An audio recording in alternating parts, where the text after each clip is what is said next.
My name is Chris Gumisiriza. I'm the project manager for the National Oil City Project. Good morning, Chair and members. Christopher Kenya. I'm an Assistant Commissioner, Agriculture Investment. Morning, Chair and members. I'm Ofono Willie Osinde, Principal Fisheries Training Institute, Entebbe. Good morning, Chair and honorable members. I'm Damai Rwama, Commissioner, Department of Cotton Development. Good morning, Chair, Dr. Anna Rose Ademun, Commissioner in charge of Animal Production and Health. Good morning, Chair and honorable members. Gelvan Chisolule, Principal, Bukalas Agricultural College. Good morning, Chair. John Bosco Kwaja is my name, Principal, National Farmers Leadership Center, Kampiring, Sampichi.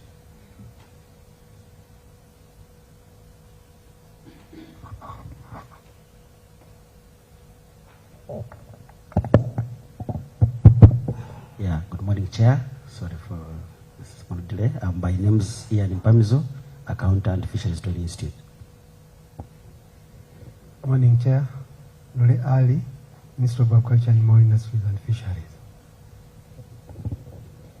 Good morning, Chair and members. My name is Catherine Mwade. I'm a Principal Human Resource Officer in the Ministry of Agriculture. Good morning, Chair. My name is Immaculate Shemeringwe, Accountant, Bukalas Agricultural College. Good morning, Chair and members. This Anna Wiyat is my name, Finance Officer, Uganda Climate Smart and Project Accountant, SCDP. Good morning, Chair and members. Kavian Givon, Senior Accountant. Good morning, Chair and members. Aisha Kiamanya, Principal Assistant Secretary. Morning, Chair and members. My name is Cole David.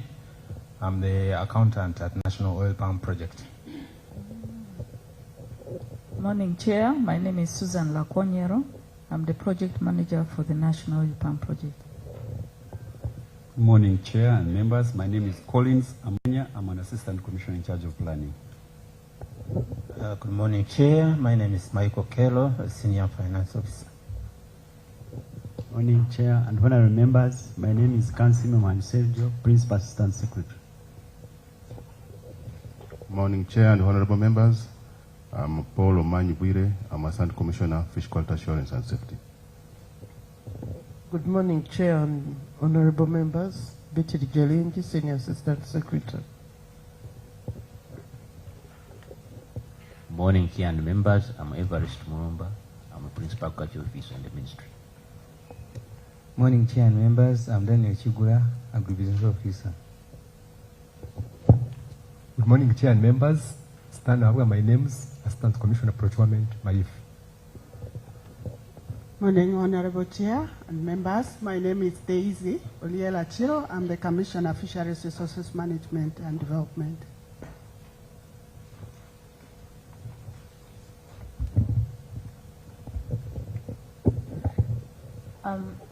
Are we done? PS and your team, I want to thank you first of all for keeping time. You are here to interface with the Public Accounts Committee on matters of audit for the financial year 2024-25. We are here purely on issues of accountability, on how you utilized your budget for the financial year under review.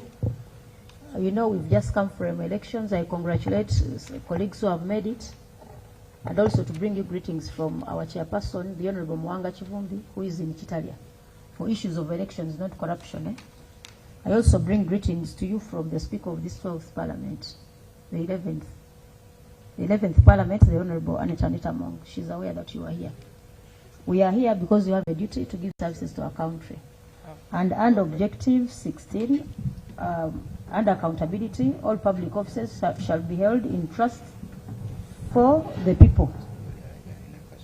And 2, all persons placed in positions of leadership and responsibility shall, in their work, be answerable to the people. And 3, all lawful measures shall be taken to expose, combat, and eradicate corruption and abuse and misuse of some of these offices that we do hold. And you are aware, according to Article 164, accountability is a person to holder.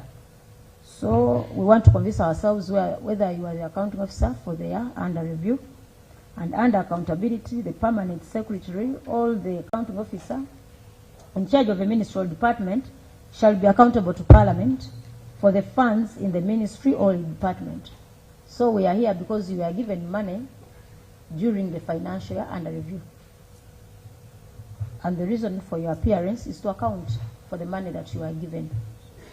It's a committee that 100% looks at accountability. We are not here for fault finding. So we request that we stick to ourselves on matters that are in the audit report for the year 2024. Their colleagues who have just joined us, kindly, Honorable Asman, a one-man party. Chairperson, thank you. My name is Wasali Rasman. I come from Bujiri. Thank you. Thank you so much, Chairperson. My name is Roland Njomjini, and I come from Ruchika. Thank you, honorable colleagues. Accounting officer, a few minutes to you to tell us what the Ministry of Agriculture does. Opening remarks. Madam Chairperson, thank you very much. I once again greet you, and I think since I have not been here before, I would say Happy New Year. Belated Happy New Year. Thank you. I want right off to set out my philosophy that this committee does one of the most important jobs for this country, because it holds us to account for the public offices in which we are entrusted, Number two, I do not, as I've told the auditors, I don't think that audit is adversarial. Audit is just, if there are things you did wrong, you should be corrected. Number three, I thank you very much, ma'am, for according us this opportunity to come and present maybe the context in which many of these things happen when they happen. Those things, I assure you, that we feel that are not so much to the good, we shall admit them. Those things that are not our fault, we shall also say. The Minister of Agriculture today, I'm glad to say, is doing very well. I will not bore you with us. We have a 6-pronged strategy, which I will not bore you with, but just to mention that our main focus is on ensuring that we transform agriculture from subsistence to commercial agriculture, and we help everybody to make money. And I can tell you, ma'am, that because of the good work of this committee with the Ministry of Agriculture, we have expanded the output from agriculture export from about 2-point-something billion US dollars. We now export about $4.12 billion worth of goods. These are the figures from Bank of Uganda in the last year. This represents about 30% of the total exports of Uganda. Of course, we are helped with coffee. You remember, ma'am, during when they were rationalizing the UCDA, many people really were prophets of doom. But I'm glad to say that under our watch, the export of coffee has more than doubled. We are now exporting about $2.2 billion US dollars worth of coffee. We intend to double this, hopefully. And this is on view out of good management, out of research, out of the work that your guidance, the guidance of this committee and other people, and of the hard work of the men and women whom I happen to have the opportunity to lead. I think, ma'am, these are my remarks. Thank you very much. Can I comment on his remarks, or we proceed with matters of audit? Yeah, Madam Chair, I appreciate the issues raised by PS. But on coffee, I come from Bugisu, where we grow Arabica coffee. the quality it has deteriorated, largely because we don't see your staff in the field like UCDA used to. You see, people, traders, buy good coffee from me, then they mix with, other substances just to increase the volume. There is a type of beans, they are small, if you are not careful, they look like coffee. We call it in our language, kamwani, because they look like. So they mix beans with the coffee and they sell. And really this compromise the quality and even the company. That issue have been, we have been careful because we have been in election, but you really see, really it is something which is out of hand. Yes, Honorable. Thank you very much, Chair. Chair, I want to thank General for the positive trajectory he's giving us. I come from Tororo, and in Tororo, traditionally, we used to be known to be cotton growers, but unfortunately, cotton has fizzled out. Our people have been encouraged to also move towards coffee. And at the time UCDA was parking, we had so many extension people around of UCDA who had started supplying our people with seedlings, encouraged many to dig holes. Now the holes have become a death trap for our goats, for our what, we don't know where to go. Can you kindly guide us if that project is still going on, such that we bring hope to the people who are depicting interest and committed their land to put coffee by doing all the preparatory aspects, and now we have no explanation. Yes, Honorable Choma. Thank you very much, Honorable Chair, and thank you very much, Mr. P.S. I appreciate your submissions, but as to whether the more than double exports increase can be attributed to the ministry, since UCDA was taken to the ministry, that one is debatable because UCDA has just been taken to the ministry, and if the increase, the immediate increase cannot really be attributed to that, because that means that coffee was already grown. But I like the zeal. I like the zeal. But I come from Uganda, and myself I'm a coffee farmer. And like my colleague has said, we are using it to the coffee seedlings from UCDA. If you have a contact person in Uganda district, just send him to my home, because my home is known. I'm making holes, I'm digging holes to plant more coffee. But we are going to buy, yet we are using it to these seedlings from UCDA. Then additionally, the old coffee which we have is drying up. You can never get someone who will come and tell you actually the advice we get, just cut that one and plant more. So where is the ministry in this? We are just giving information so that you now help the situation. Otherwise, I like the zeal, and we are ready to work with you. Yes, Honorable Basman. Thank you very much, Chairperson.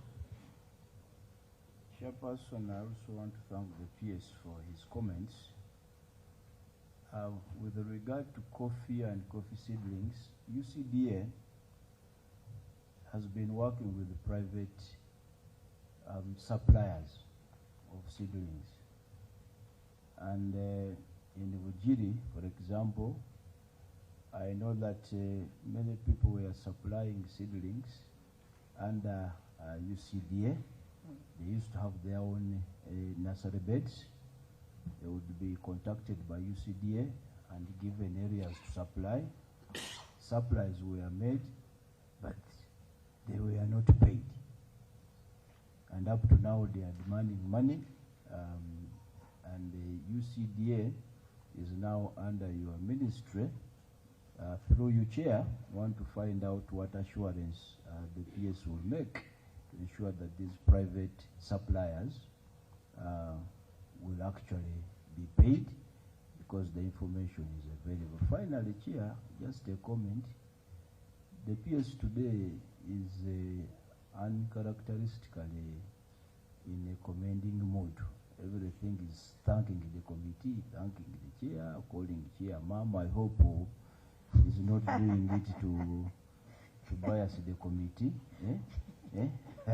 I have noted that is uncharacteristically very positive, which is uncharacteristic of him. But nevertheless, we welcome you, General, to the committee. I thank you, Chairperson. I think being a new year, that could be one of the adopted mood for the General. Though for me, I would, you know, these days we no longer want to speak about generals. Some generals have been good, some generals have harassed us. So how I wish when you are addressing him, don't remind us of the generals.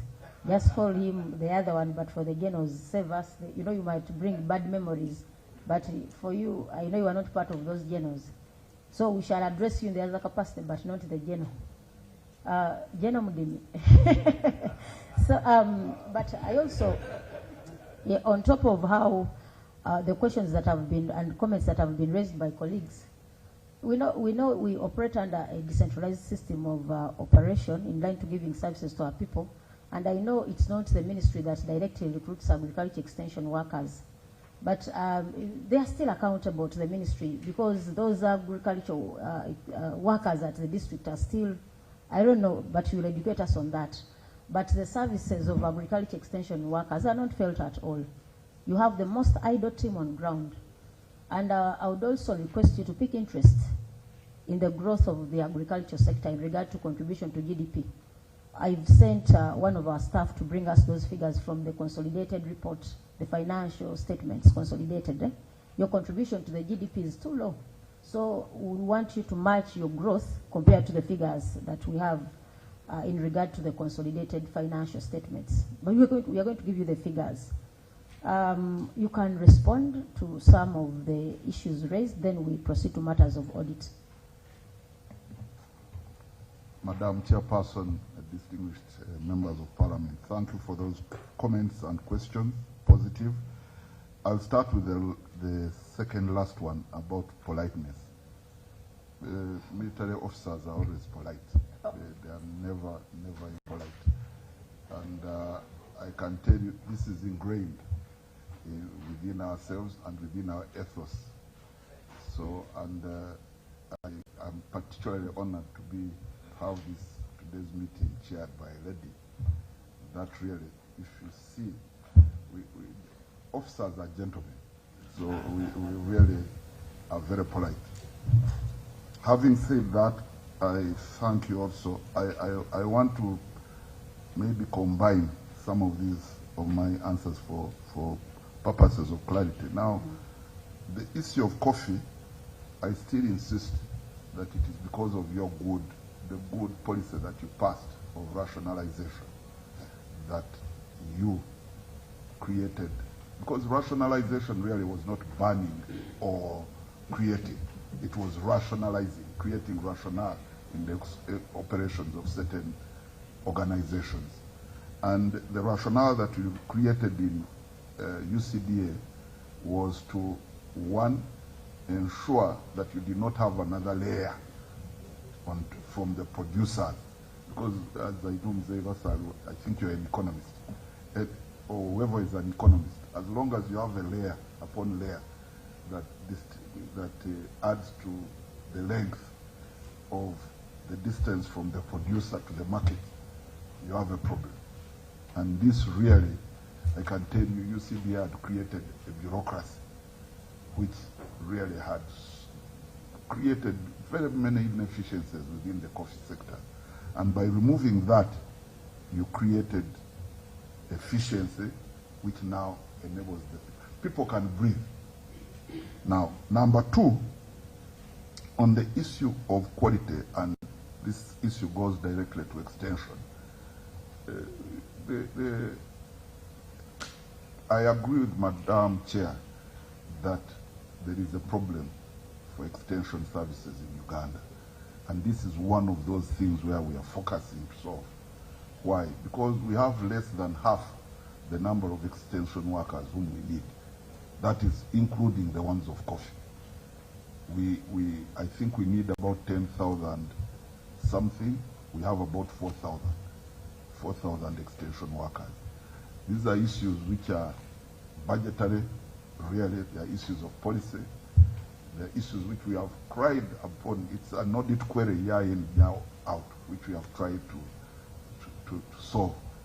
Now, if you add PDM, because everybody now is in agriculture, you have a greater need for extension. And so, I would like to assure you, sir, that it is the focus now of our ministry to ensure that we sort out extension both in quality and in quantity, in capacity and in capacity and in ability. The other issue, sir, is the issue of quality of coffee. It's both extension, but I think also it's because of price. My experience with Uganda, sir, is that as soon as a commodity has a lot of money, everybody goes into it, and somehow people are not very careful on quality. This is the same with tea. Now, people, the unfortunate thing about those commodities is that every one of them will be bought. Doesn't matter. People will buy. So the issue is that smallholders want to increase their volumes. And how do they do it? They do it by kuchupura, in one of the local languages, by adding wrong things to their coffee. But the other issue, of course, is that now the market dictates. The beauty is that the buyers of the coffee can have put very stringent quality control systems, which we are helping to reinforce, so that it's very easy, it's very difficult for people to sell our coffee. However, I would like to assure you, sir, recently, I think it was Geneva, Switzerland, we won a prize for quality. And actually, the prize was won by coffee from Bugisu, for that matter. So I would like to assure you, sir, that I am not as pessimistic as yourself about the quality. There must be something you are doing right as the private sector. I think there's something very good that you are doing right. And there's something very good that you are doing very right as a government for allowing the private sector to breathe, for allowing the market to be able to take over the functions which you cannot do very well as the government. So I agree with you. I take credit because it is our brains which thought out this strategy. I take credit for this and for saying, you know, it is a natural progression from Coffee Marketing Board. You remember from 1962, actually from the times of those colonialists to about 1990, to the 1990s, coffee was being regulated by a body, Coffee Marketing Board, which would even decide the price and the amount that you could grow of coffee. But now, you have to say, sir, that the private sector now, as the price is what dictates. Now, the fact that we have thought that let us take away our hands from spoiling is itself something to be commended.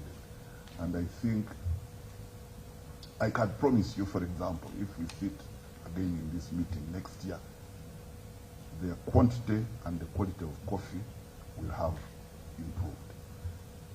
We are setting up a food and agricultural regulatory authority which is going to help on issues of quality. we are setting up a food and agricultural rationalizing it. Yes, rational. You see, Honorable, as I said, you know, I really agree with you. But I'm saying we need an independent teams to, as a regulator, to look into quality. You cannot say extension, you know, extension services, normally workers, they outsource within, like Mugisu. Now, a Mugisu cannot enforce. The license,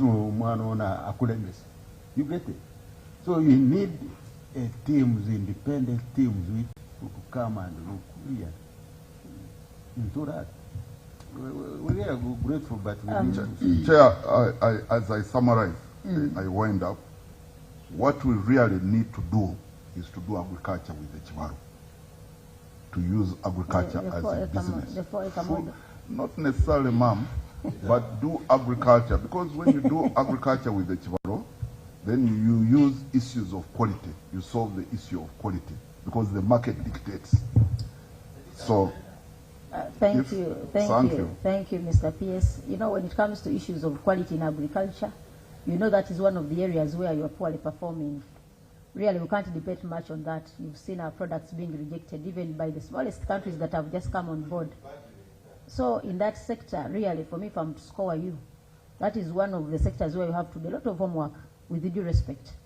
So we shall not debate much on that, but we are also learning something new from you that as we rationalize, you are very busy cooking, and to bring other things on board, our prayer is that it works better.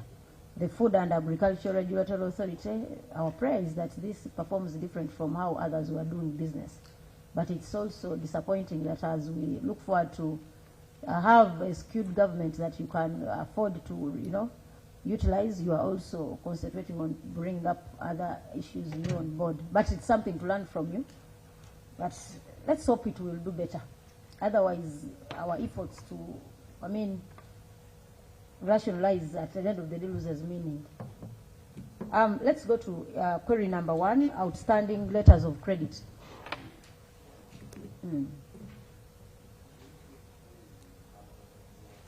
Oh, update us on the issue of domestic arrears for the coffee seedling suppliers. They are those of tea or... I can tell you, ma'am, that efforts have been made to engage with the Ministry of Finance to ensure that these areas are cleared. We cleared some areas, I think, from Hueju, and we've been trying to clear some areas from Busheni for tea, and even some areas for coffee. We've been trying to clear some areas. But, ma'am, it is the size of the cloth that decides the size of the suit. So sometimes these things are out of our hands, but I can tell you, even from here, after my other meeting, one of the things I'm going to do is to engage with the Ministry of Finance, because I agree with you, domestic areas are really, we are hobbling business if we don't pay domestic areas. Thank you. Yes, please. Thank you, Chair. PS, it is true, because I'm also part of the people for the tea, it is true that you cleared some areas, but the biggest problem, Chair, is that in those areas, there's a lot of fraud, and the PS is aware. For example, you are aware that there was a directive to pay 118 billion, 112 billion to the tea nursery operators.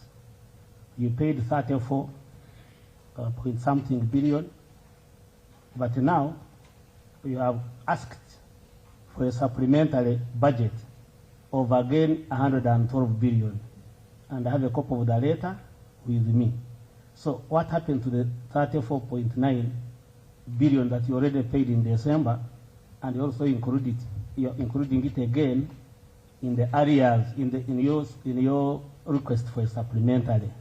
That's number one. Number two, you are very much aware that some of those arrears came from through a court process. But that court process, government through NADS had already paid 39 billion. And that 39 billion that had already been paid is included within 112 billion. So when you're paying, don't you always check? Don't you always look at the breakdown of those payments? That one, if you need information, I'll give it to you, that there is going to be a double payment within 112 billion. There is already 34.9, which you have already paid, and you're asking it again. Secondly, that there is a fraud that is happening, that happened in the court through NADS, and that 39 billion that NADS paid, and I think Bukenya is aware. The NADS paid it, it is already included within the 112 billion. So that I wanted to bring it to attention, and I wanted to be on record, so that if you pay it, then you will be the one answerable as the accounting officer. Thank you, Chair. Honorable, thank you for your submission. However, we need to get the details of the information that you are submitting. You have it on phone, or no, have those hard copies of what we are submitting. You know, when it comes to issues of figures, remember we have financial statements for this very entity, and we have a statement on outstanding commitments.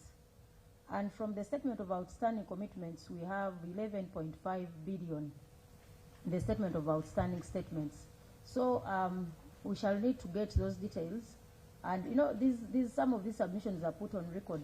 So we have to convince ourselves on what we do submit. I agree you might have some of these details, but Honorable, I request that you liaise with the Secretariat to have those so that we can have a proper record of what we are speaking to. Then, colleagues, I kindly request that the fact that you have begun on domestic arrears, why don't we handle 1.3 issue of management of domestic arrears such that we have it out of way? Accounting Officer, from the Auditor General's report, it was noted that, I noted that domestic arrears, excluding pension, increased from 24.44 billion to Uganda shillings 24.448 billion as of 30th. That was an increment of 40.7 billion, meaning you incurred more arrears in that financial under review. So you have a stock of arrears.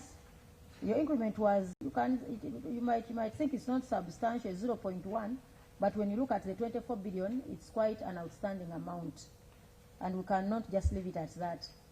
What plan do you have to have this 24.48 billion cleared? We are aware that domestic arrears is a national crisis, and we've been informed by the Minister of Finance that they are trying to carry out a consolidated report in regard to the issue of domestic arrears. But remember, as an accounting officer, you are accountable to, first of all, acting outside the law. Who gave you permission to commit the entity beyond the funds that you had that are available? So much as it's a national crisis when it comes to arrears, but at times the PS puts it to you that as accounting officer, why do you commit your entity beyond what is available at your disposal in line of expenditure? So brief us about the domestic arrears of 24 billion and your plans for having these cleared. Madam Chair. Yes, Honorable Mdini. Section 20, PFM Cap 171, 2, budget execution by accounting officer.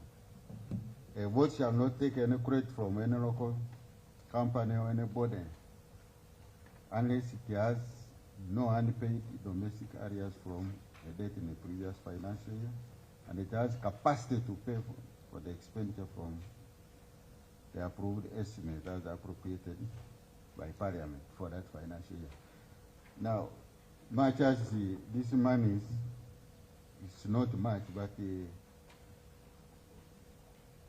PS, you are violating the law because you have taken credit. It increased by 40 million.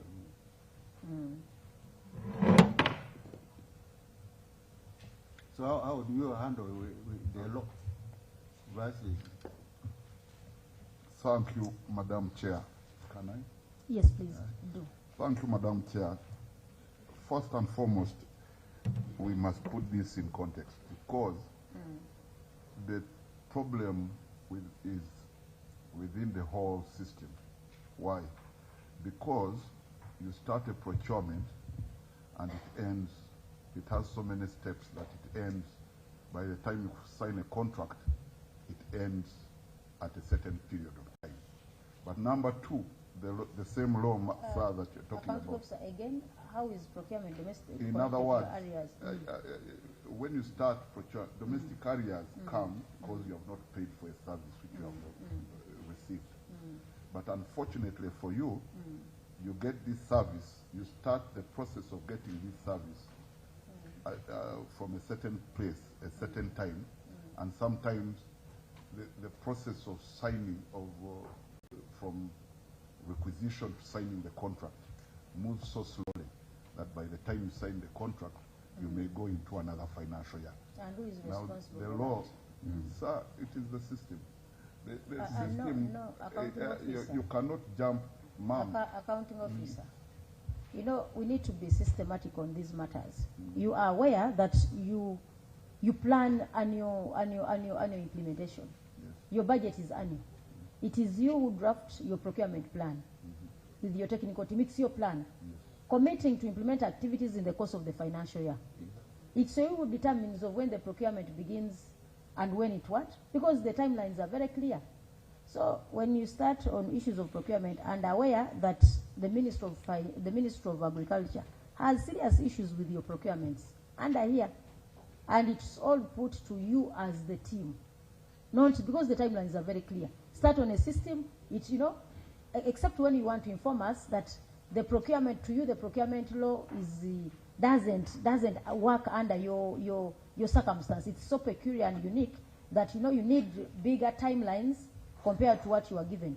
Otherwise, when you start connecting domestic areas to issues of procurement, we've already noted issues of delays here and there within your procurement system. Sorry, Madam, I'm trying to contextualize. That's why I said at the beginning that we come here to contextualize our actions and activities.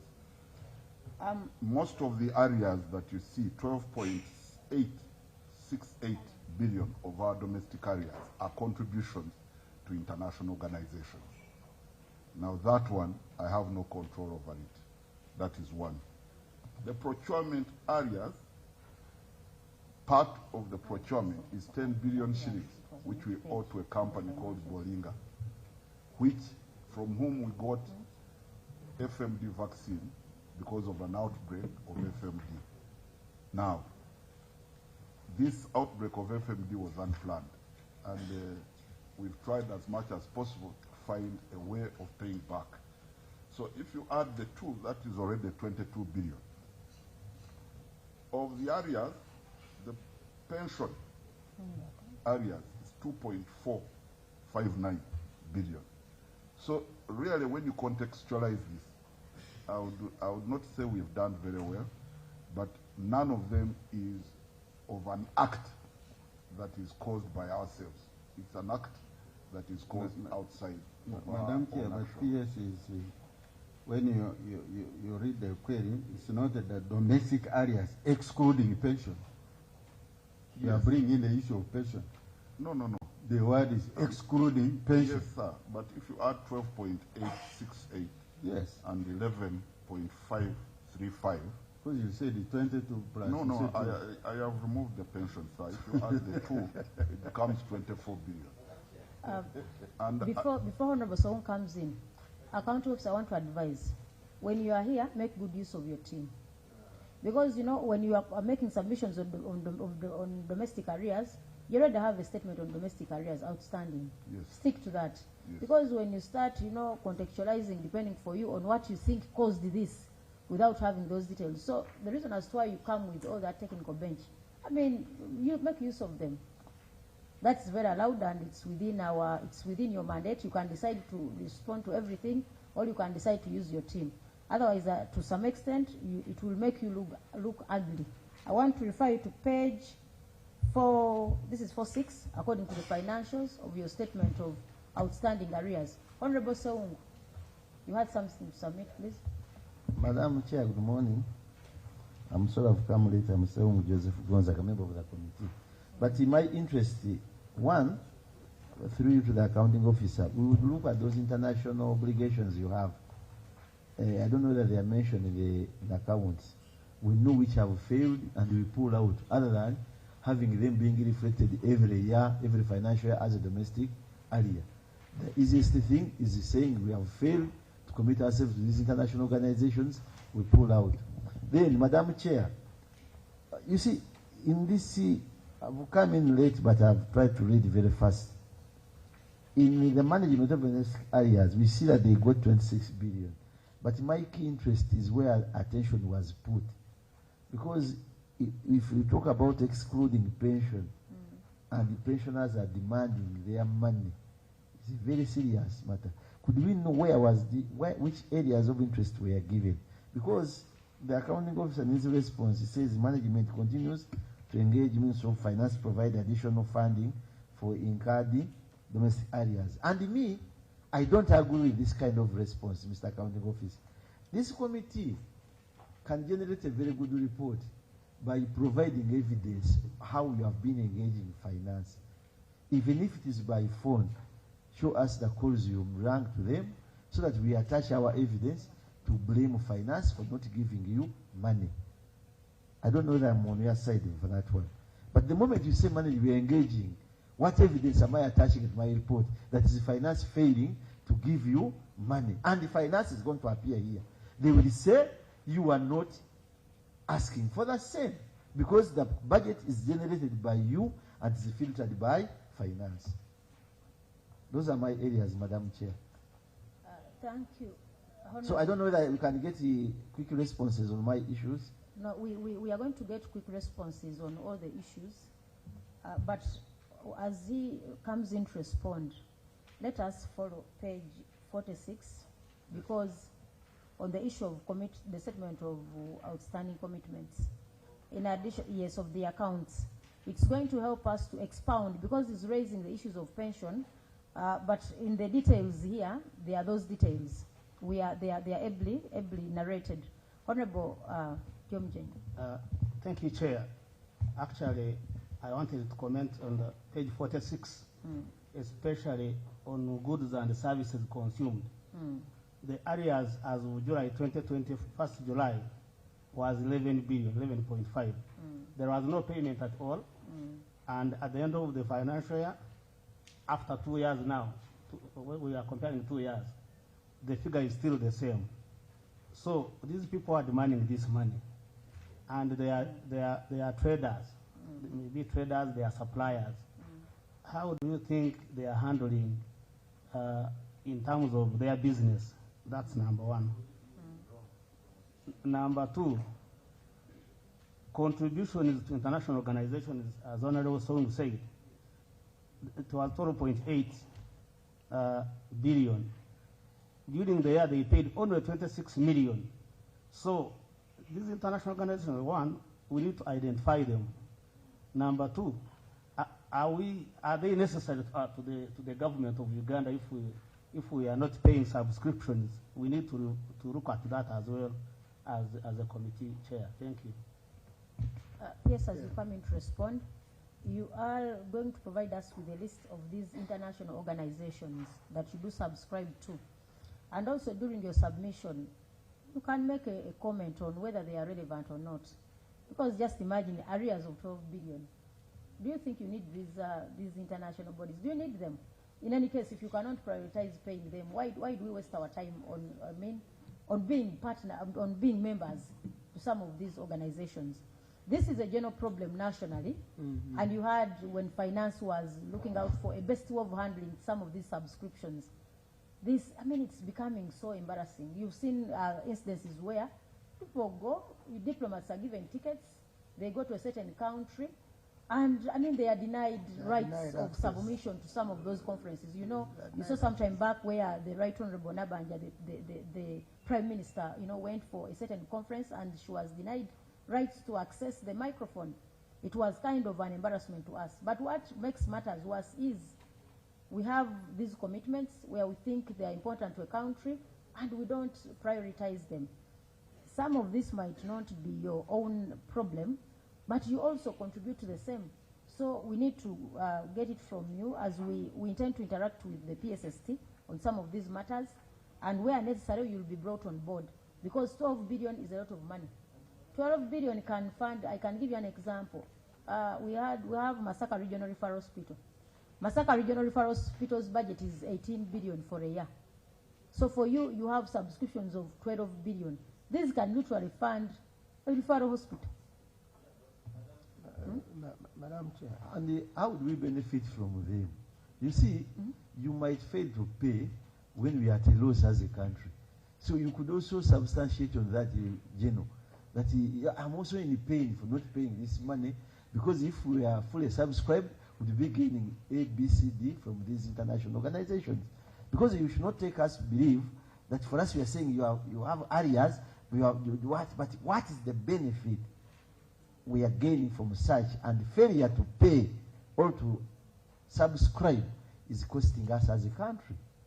Those are the issues we would be addressing. Because some of us here belong even to the sessional committee where we will appear later on. And that's why I would be giving you support. As you do respond, Madam Chair, issues of taxes Madam and Chair. other deductions.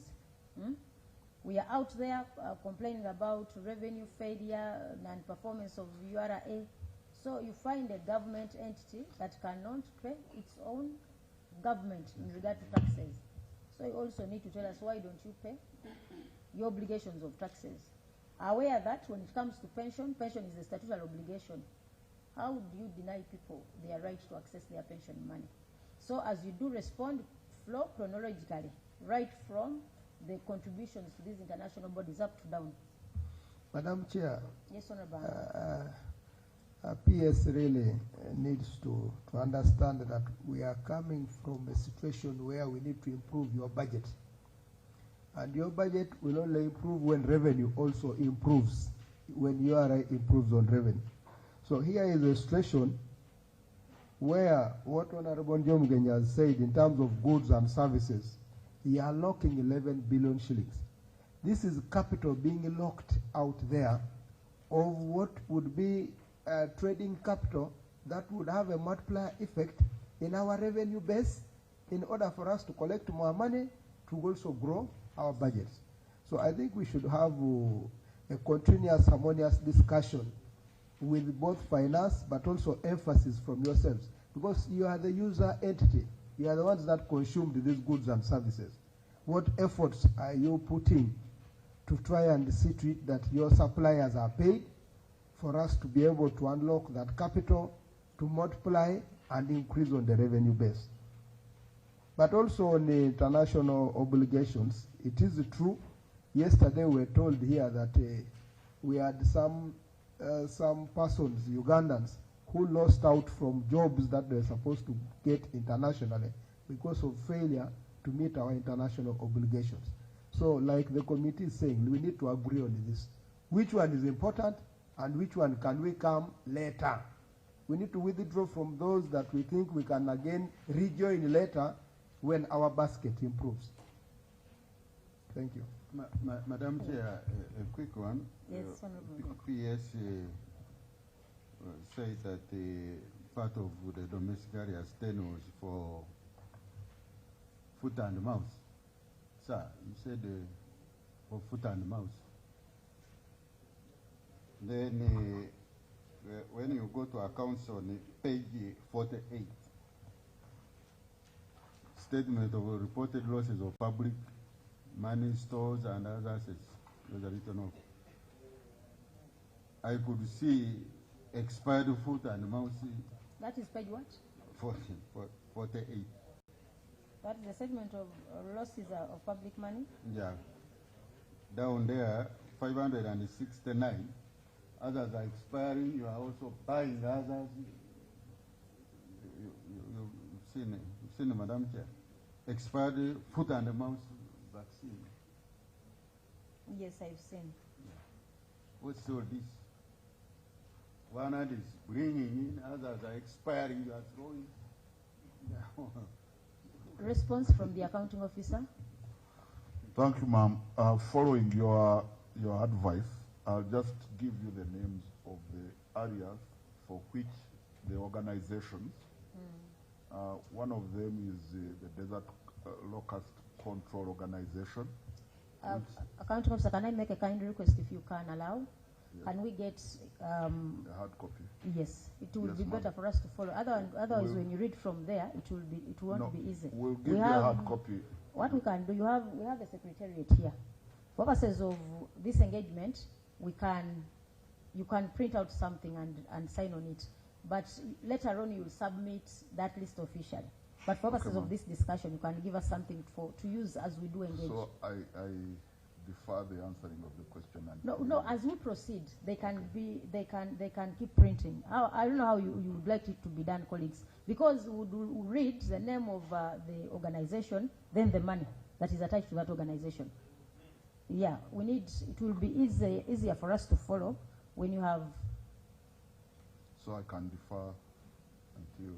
Madam Chair, you can mention that you can have a okay, please. And Madam Chair, I know at one point in time, he may bring some other responses, maybe later in the day or tomorrow. You can come with those also tomorrow, but if you can mention now, we will know what is. Okay. Let us proceed. Thank you. And this is as of 20th.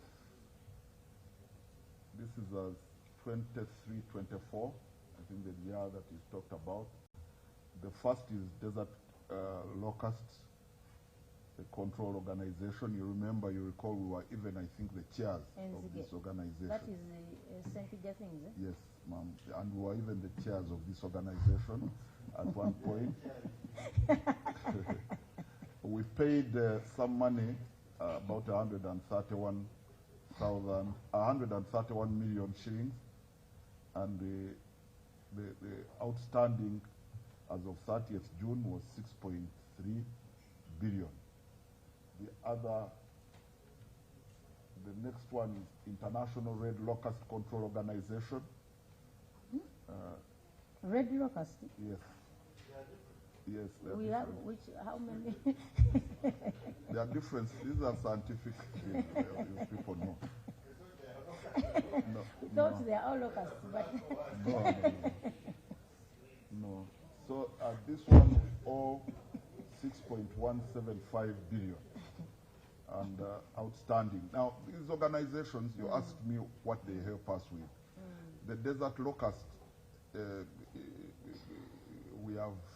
it helps us to sort out the problem of the locusts, which we actually at one point threatened, if you recall, threatened this country. Both these organizations help us, and the short science of it is that because of the problems of climate change, there is added danger from these ones. They help us, they give us drugs, they have planes which we use to spray, and they help us in surveillance and other things. They are very, very important to our agriculture. The next one is Organization for Economic Development, Cooperation and Development, 87 million shillings. The other one is Food and Agricultural Organization, international contribution. We've been paying some little money to this one, but we still owe them 96.944. And the last one is the OIE, the International World Organization for Animal Health, where this one is the one which helps to certify if we want to export animal products. It helps us to certify. Without membership in this organization, you cannot export animal products. I will not bore you with the amounts, but it totals to 12.868 billion, 606,244,000.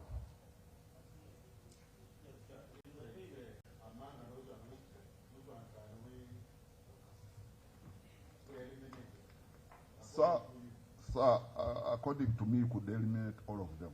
However, the consequences of that elimination, because see, I am not, my job here is to advise you. Now, if the consideration is money, yes, you can eliminate all of them. I asked that very question myself. If the consideration is you want to export animal products, if you want to save your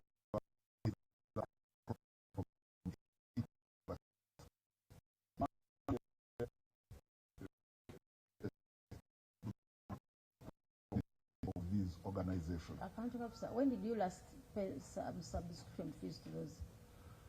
Last year, we paid last year we paid some money to the Food and Agriculture Organization. Because we need to learn from you. Yes, ma'am. Don't we have guidelines or agreements on how we should behave when it comes to subscription to those international organizations? Are you made to pay at leisure? Don't you have penalties that we do suffer out of failure to subscribe in time? Are we still active members? We are. Actually, most of the organizations know our problem. And most of the organizations, yes.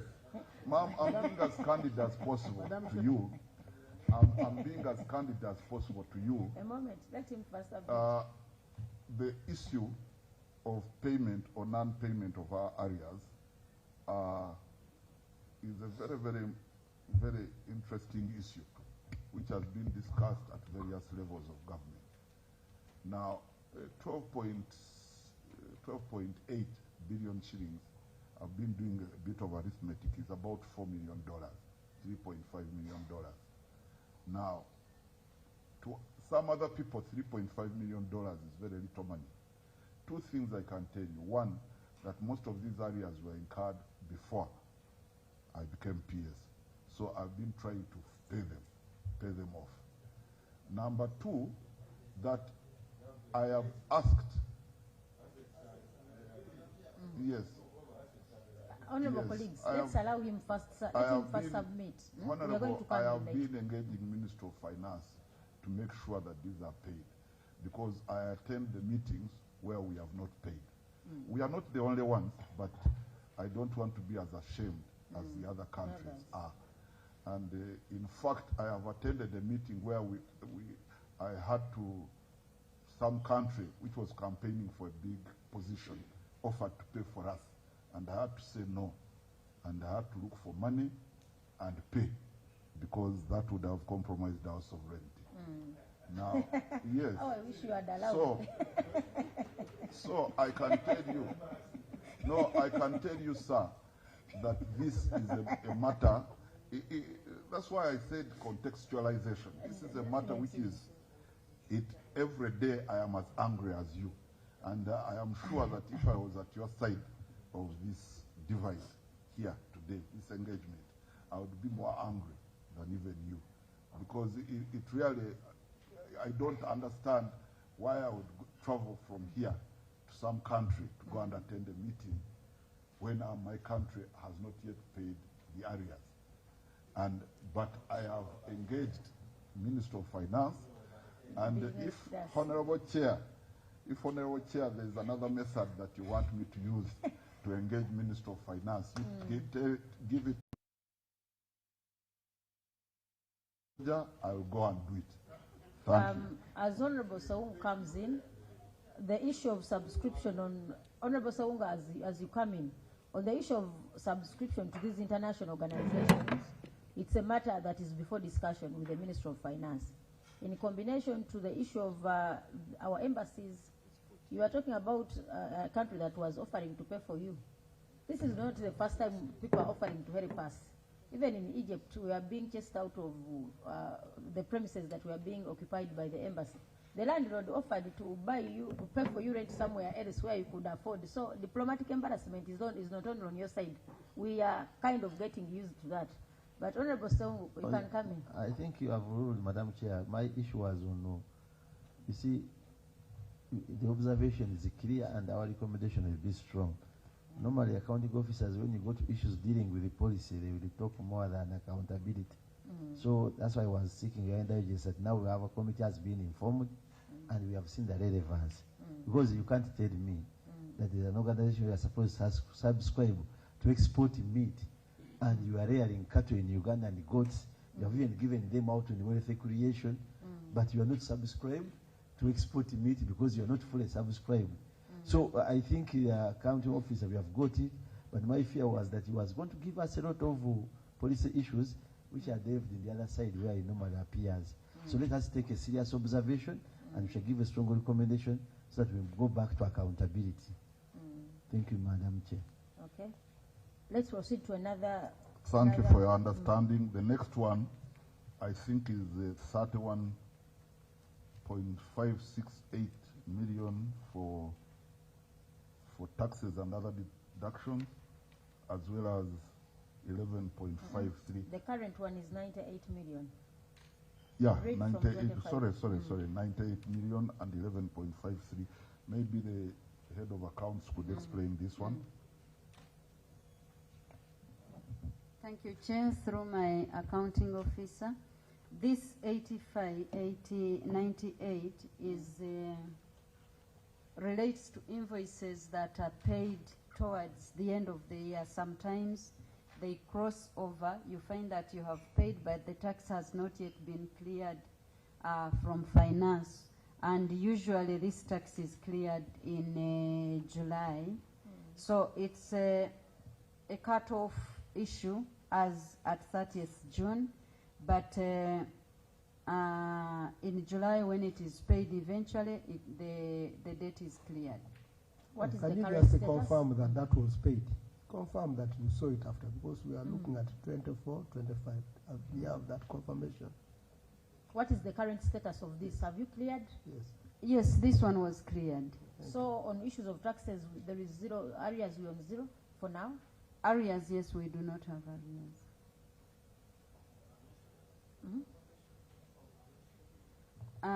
Okay, we shall provide evidence that this was Accounting paid. officer, Max, take note that we need to get evidence that the 98 was cleared and they have no arrears on taxes, because it's an embarrassment for us to enforce the general, the wananchi to pay taxes when government itself cannot meet its obligation on taxes. Goods and services, 11 billion. Ma'am, again, I'll ask.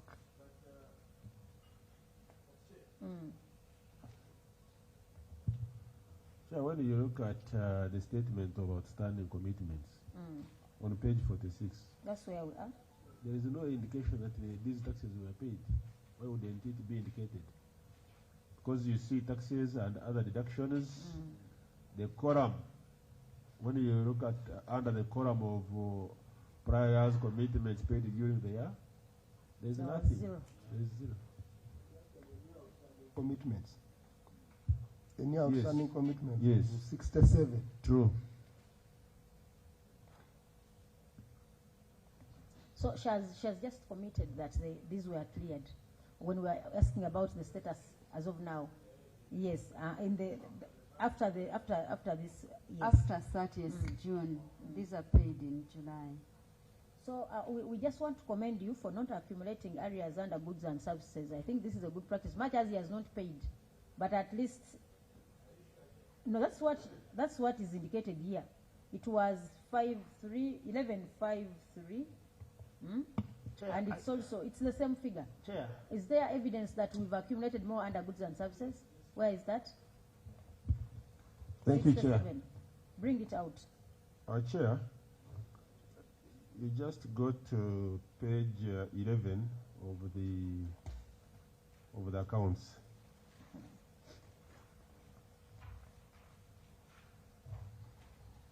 Okay. Yes. The accounts, goods and services. The statement has 238 billion, 285 million, 249,375. Okay. Then when you go to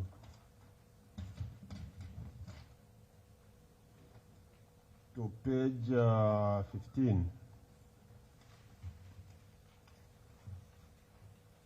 under the statement of appropriation, Still, you trace goods and services consumed.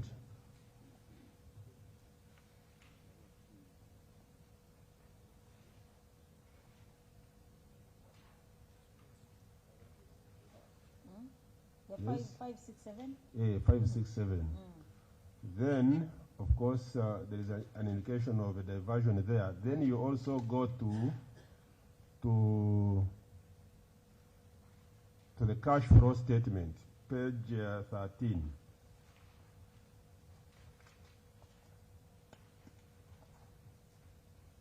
Goods and services consumed. Okay.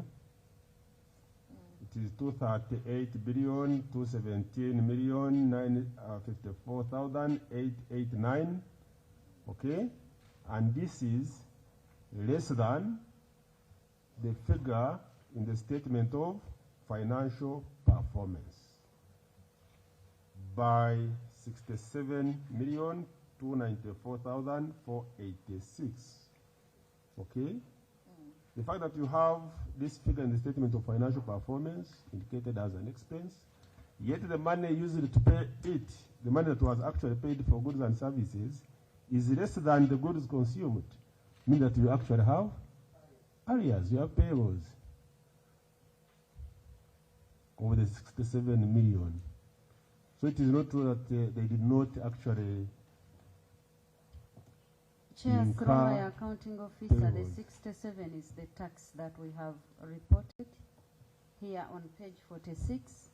And this is reported as a tax, but the tax is charged on the goods and services supplied. That's why you see it here.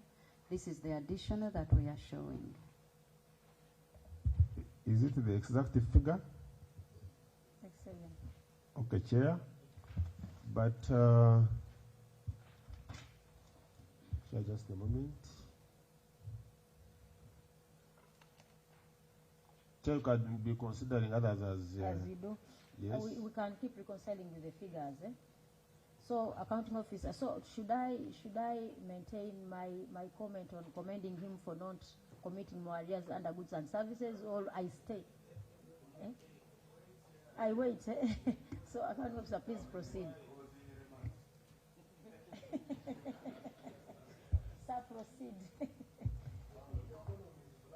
The column is blank. Because, Chair, there is no way you can do that when actually it is not indicated that it was paid. We have the statements. It is not indicated that it was paid. The statements we have. Honorable. Unless they tell us that the statements are incomplete. No, Honorable, these are statements as of 30th June 2025. The date today is when? 24th of February 2026. There has been 2 quarters, actually 3 quarters, I think, since that time. So these figures are not indicative of the financial situation now. Accounting officer, So don't take that lane. Then you would, Let's not take that. humbly accept that you actually crossed the financial year with domestic areas. Honorable Choma. Understandably so. Yes.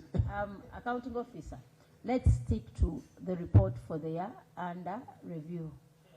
Under circumstances where you are not asked for the current business, let's keep it for the report for the financial 2024-25. 25-26. Let us stick to what you have there. We shall not discuss them. Yes. Chair, when we look at that page 46, where the taxes and other deductions are indicated, I would expect, because you have columns here, because the explanation that the accountant gave us would, because these are like at the end of the year, you have not paid, but you clear that tax immediately after the year end. So I would expect that this 31 million of 1st July 2024 would be indicated as having been paid, because there is a column prior commitments paid during the year. So this tax of 31 million adds to the 67 to make 98. So if they paid that money, as she says, how come here in this column that 31 million is still outstanding? As she comes to respond, it's true, we agree that the 31 was not paid in the subsequent financial, isn't it, madam? Because if actually what he's trying to bring out is you made a commitment that every the time you close the financial, if there are commitments on taxes, you pay as you begin the course of the financial year. We would have expected you to have paid the 31. So we didn't have had those areas added to make the 98. That is the point he was bringing out. Though, can we do much on that? It is self-explanatory. She did not pay, though she made a commitment that all this was cleared. Let's hope we are waiting for the evidence that they are yet to provide to convince ourselves that the answer she's giving is actually the true reflection of what was done in the subsequent financial year. I was about to call you General, yet it reminds me of so many things. Sir, can we get back to the next? But I told you I'm hesitant in calling him so. But let's go to, we have left goods and services. Are we there? Do we need the details of the goods and services? How is your budget for this financial year in regard to domestic arrears? How much was allocated to you? How much? Chair, for this financial year, how much was allocated? Nothing. Nothing. So under the budget line for domestic arrears, you have nothing? Who is in charge of accounts? Is it true that you have nothing? Yes, we have not been given funds for arrears.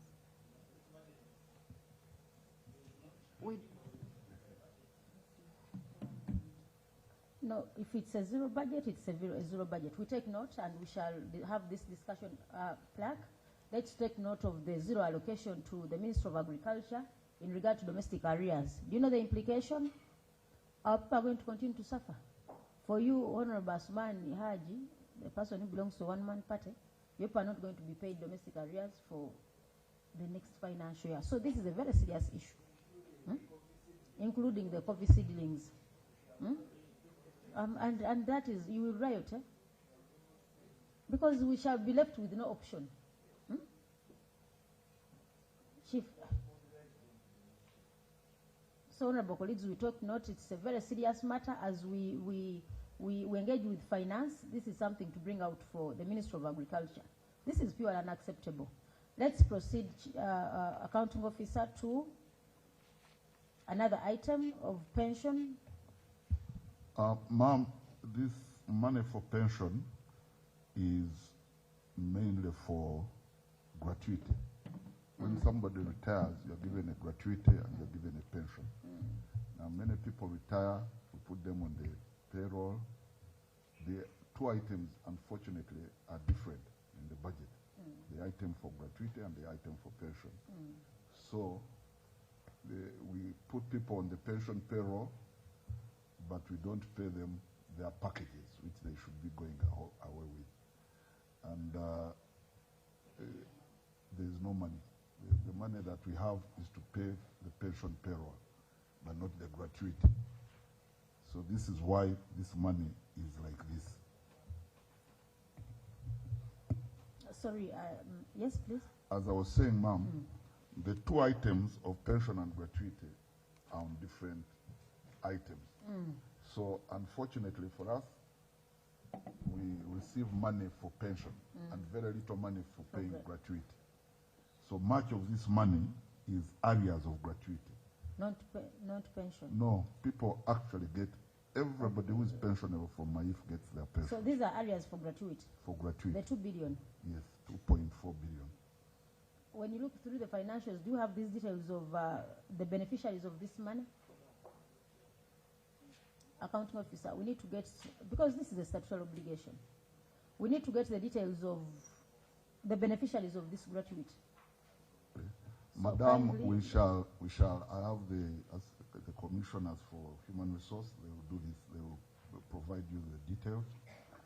Maybe Just to add a little, that many people retired after the salaries of the scientists had been enhanced. So their packages became a bit bigger based on the calculations of Ministry of Public Service, of the Pensions Act. So that's why the amount appears big. So, honorable colleagues, as we conclude on the issue of domestic arrears, we take note that of the outstanding arrears of 26,936,285,899, the Ministry of Agriculture has no commitment on payment of these arrears. Sir, thank you for sending Ugandans to look for alternatives of how they can demand for their money. And this is a matter that we are going to take very serious. It is purely unacceptable. This is people's capital, especially on goods and services. So we cannot just take it light. And it's something we've noted from the Ministry of Agriculture. We are going to engage with finance. Hopefully, clerk, take note on that day. You'll have to invite somebody from agriculture to be represented when finance appears here, when the PSST comes, so that we can see how to have that matter sorted. Okay, let us proceed on the issue of, we are coming back to 1.1, outstanding letters of credit. We're going to move a little faster. The outstanding letters of credit, accounting officer respond. The auditor noted that the ministry disclosed letters of credit in the statement of financial position and note 22A, that is on page 12, that the letters of credit increased from 0 to UGX 328. This is billion, as of June 2025. And now you have 2.94 billion under letters of credit. How did this one come about? Thank you. Again, I'll give opening remarks and allow my accountant to give the statement. However, this, I think, arose out of two things. One, letters of credit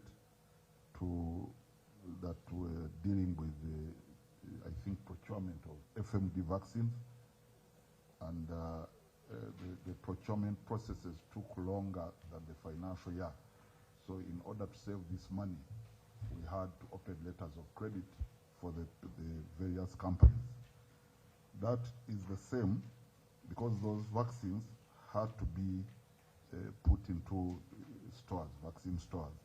So I think that also relates to, we decided to construct the vaccine storage facility ourselves, so it relates to the 2.94 billion. But I'll allow both the accountant and the commissioner there for construction, I think, Engineer Kanya.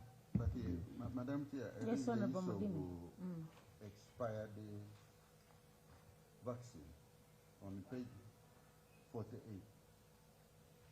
You are procuring others as are expiring on page 48 on the accounts. That is closer to almost 570 million. That's expired. Honorable, as Honorable Sarah comes in, you should take note that the auditor noted that these letters of credit lacked supporting documents. Take note of that. Honorable Sarah.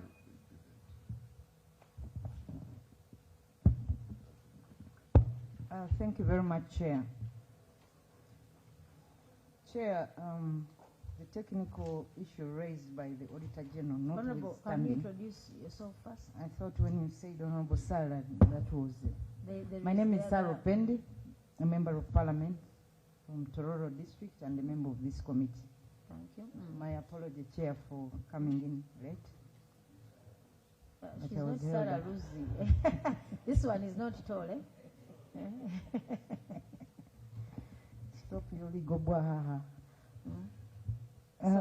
Chair, I was saying that the issue raised by the auditor notwithstanding, I think it's important for us to also understand from the PS, these vaccines that you procure and store, whom are they given to? Does the ministry bring into the country and suppliers pick? Because I know that people buy these vaccines. We always pay for them. Me who has 2 cows, I pay for them. So who are the beneficiaries of these vaccines? Can we also understand that? And then that takes me to the other question, Chair. You know, we are rationalizing agencies. And I'm very much aware that the National Drug Authority put up a huge facility that would cater for both human and animal vaccines in this country. Why did the Ministry of Agriculture opt out of an arrangement that would save the taxpayer a lot of money and go into this solo arrangement? Because the National Drug Authority is cross-cutting. And I have always said this, that the ministers of East African Community, and this resolution has never been changed, resolved to have a National Food and Drug Authority. And countries worked towards that. I know South Sudan, despite its challenges, had to move first. Rwanda also moved. I think Burundi did the same. Uganda was moving in the same direction until people started fighting for their own territories to have independence, and yet we are rationalizing. So can I understand who are the beneficiaries of these vaccines that the Ministry of Agriculture procures using taxpayers' money by them? Thank you. Yes, Honorable Ndiomjin. Thank you, Chair. The accounting officer needs to note that on page 10, when you look at this figure, page 10 of the financials? For the financials. When you look at this figure of 328 billion vis-a-vis the 582 billion that was received from government, it represents 56%. So the letters of credit alone represent 56% of the revenue received from allocations from government of Uganda. This would mean, as the Auditor General has noted, that there was no work done by the ministry almost at all, because your letters of credit, and he has stated it here, that a substantial amount of cash held in LCs implies that a number of activities were partially implemented, negatively impacting service delivery. But all said and done, Chair, when you go to page 52 of the financials, page 52, where there is a list of letters of credit, when you add this list, it doesn't reach 20 billion. The list that is on page 52. Doesn't reach 2 billion, eh? Not 20. It doesn't reach 20 billion. And yet here they are 328 billion. I don't know if you're getting my point, Chair. When you compare page 10, the 328 billion, with what is on page 52 of the financials, the list is there, and I've added. And when you look at this list, it doesn't reach 20 billion vis-a-vis the 328 billion. No wonder the Auditor General said there were no supporting documents for these letters of credit. For me, this is a very serious matter, and I wonder why and how the Auditor General would give a clean report and a qualified report with this kind of anomaly. To me, I find it a big anomaly.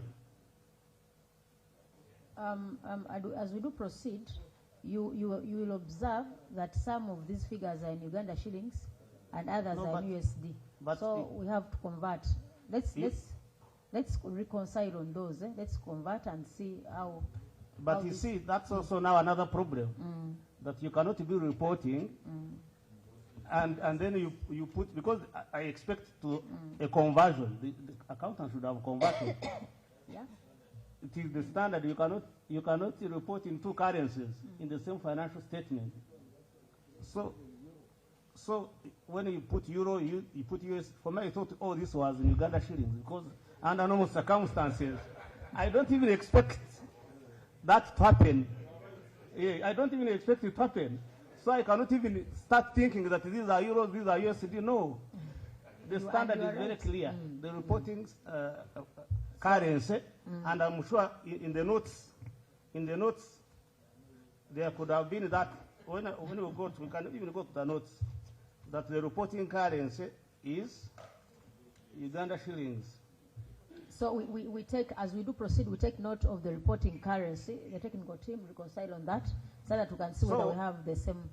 So as I conclude on this, I think one, of course, we are going to do a conversion, but it is the accountant to do the conversion, because we don't know the rates that they used at the end of that financial year. That's number one. So she's going to bring a converted schedule of of the letters of credit. Number two, the accounting of the Auditor General has said that there were no supporting documents, and they have put it in the report. And it is not our role to start looking for supporting documents.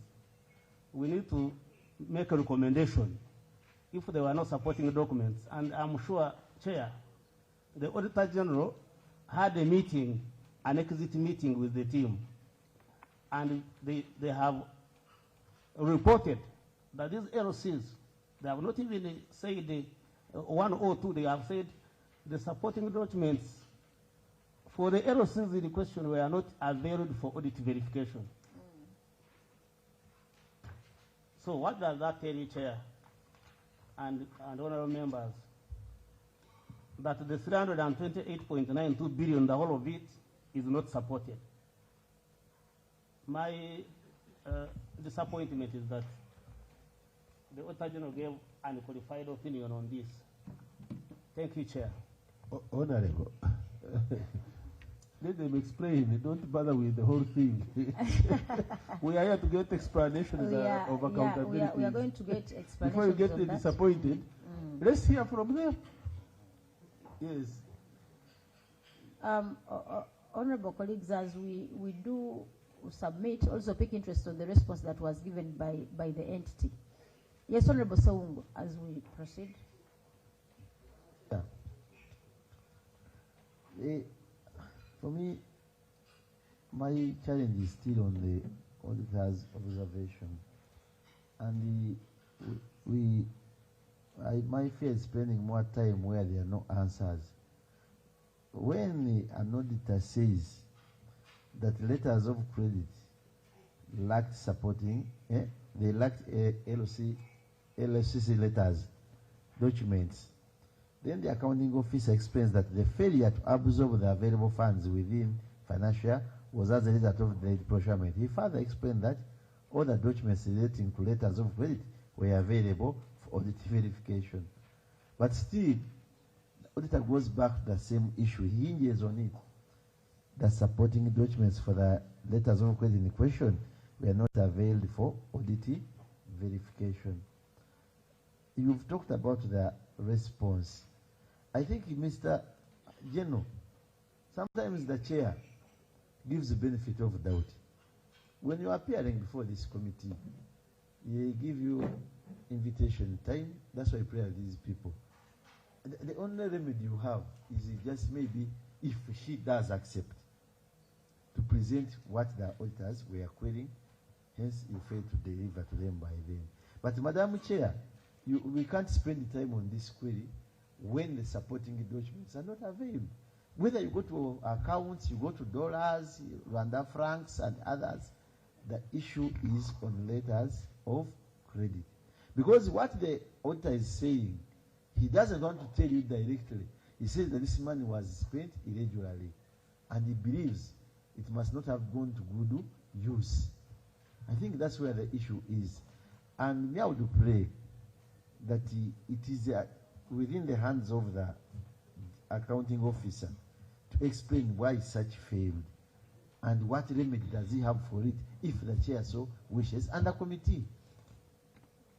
Honorable, so thank you. It's you've concluded very well. That's the committee, not the chair. I've liked the conclusion. Number 2, Honorable Sarah, you had something to say?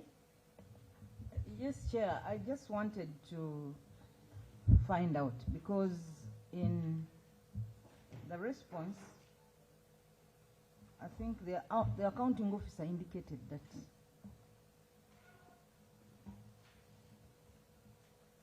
the accounting officer explained that all the documents relating to letters of credit were available for audit verification. So it is here. And the Auditor General is saying otherwise. So who is telling the truth on this matter? Can we understand from the auditors whether this statement, Chair, can we understand from the auditors? Because the accounting officer, in his response, indicated that all the letters of credit were available for verification. So can we hear from the auditors, now that they are all here, whether they actually received these documents? Honorable Sala, before we conclude, Honorable Sala, because it is his word against their word, and all are in writing. As we do make a conclusion, and as we do hear from both sides, the auditor noted that there were no supporting documents, and we cannot debate on that. The only what we expected of this side is to submit the said they mentioned supporting documents that were not part of what that the auditor did not see, because the moment this remains a query here, that shows that the auditor was not convinced with your response. So what we expected of you was to provide the details of the supporting documents to the letters of credit. That is what we expected of you. So when you look at the response, management has put a weekly tracking tool to monitor procurement processes. However, some procurements, as the case of supply, you know, this is, so accounting officer, can we have the details of the supporting documents that were raised by the auditor? That's the gist of the matter. Number 2, you must appreciate that whenever you see this kind of instruments being issued, this is a sign of poor financial management, which is fiscal indiscipline. A letter of credit is an indication that, first of all, you fail to implement your budget as planned. Number 2, you've ably brought it out that you know the procurement processes and these others did delay. So first of all, we need the attachments of these supporting documents, and this is going to take us straight to the query of foot and mouth disease, because your budget, literally all your budget was under foot and mouth, and it's the cause of these letters of credit. So give us the supporting documents, then we proceed to the query for foot and mouth. Reason, he said he has an engagement, though I will also advise you to alert the other party that you might delay by a few minutes. We shall give you a LDK. We shall give you a LDK from here. You'll be under.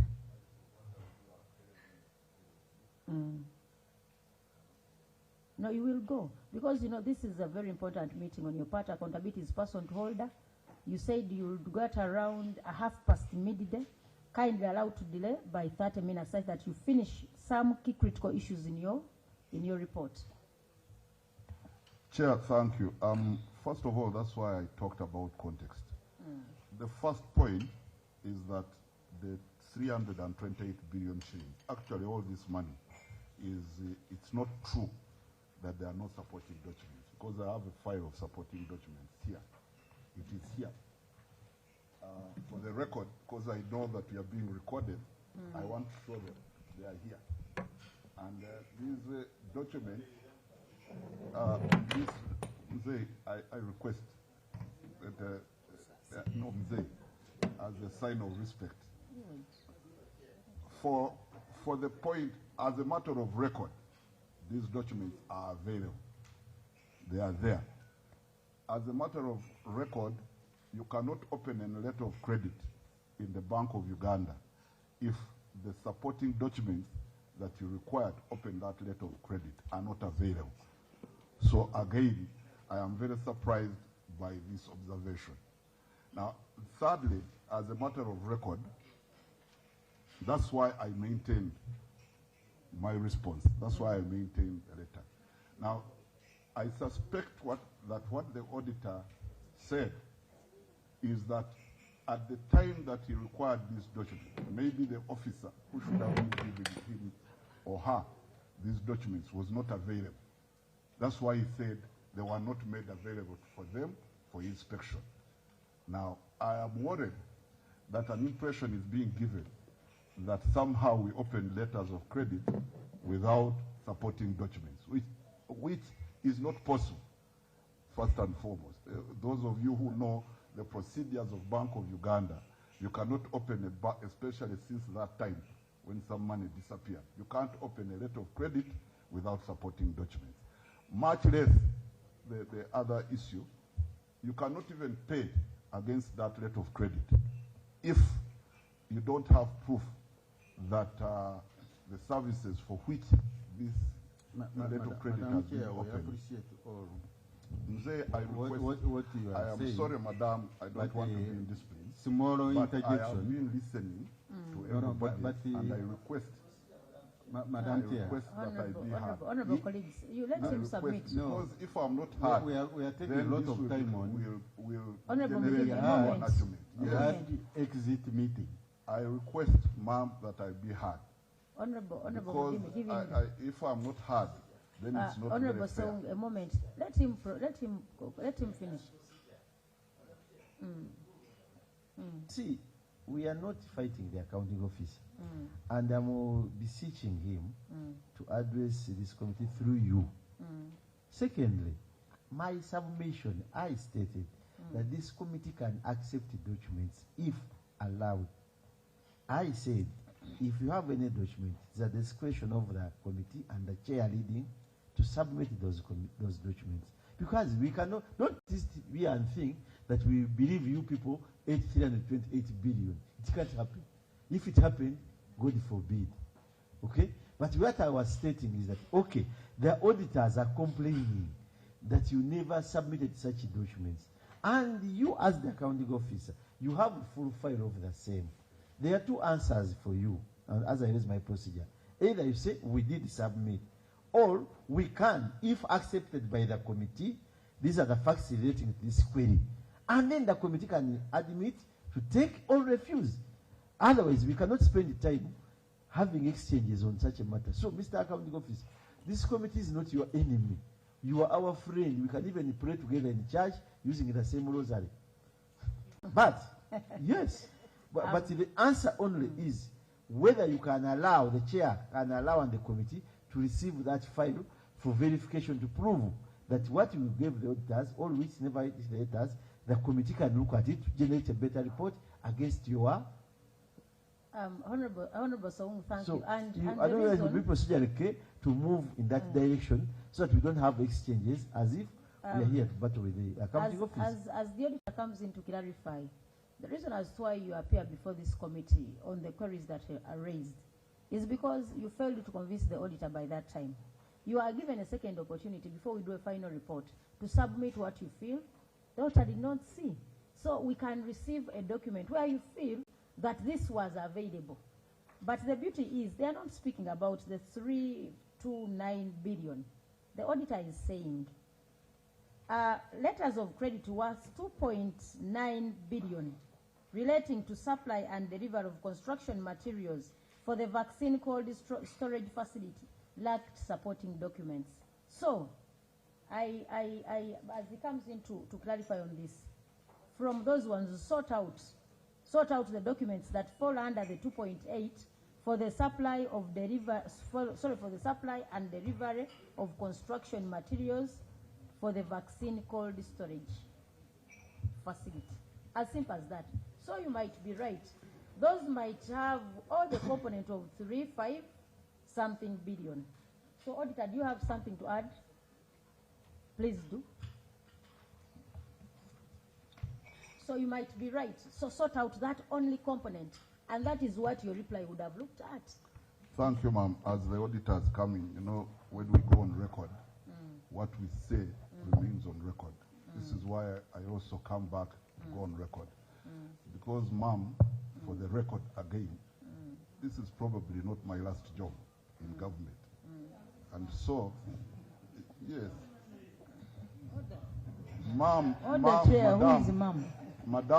Ma'am is the military language for afande. No. If you want to know. So, Madam. But the chair is not afande. No, she is.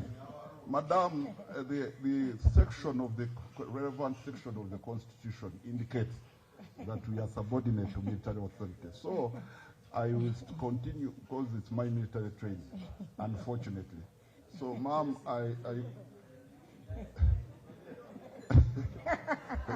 so, ma'am, yes, because it's really, I am giving you your due honor as it should be.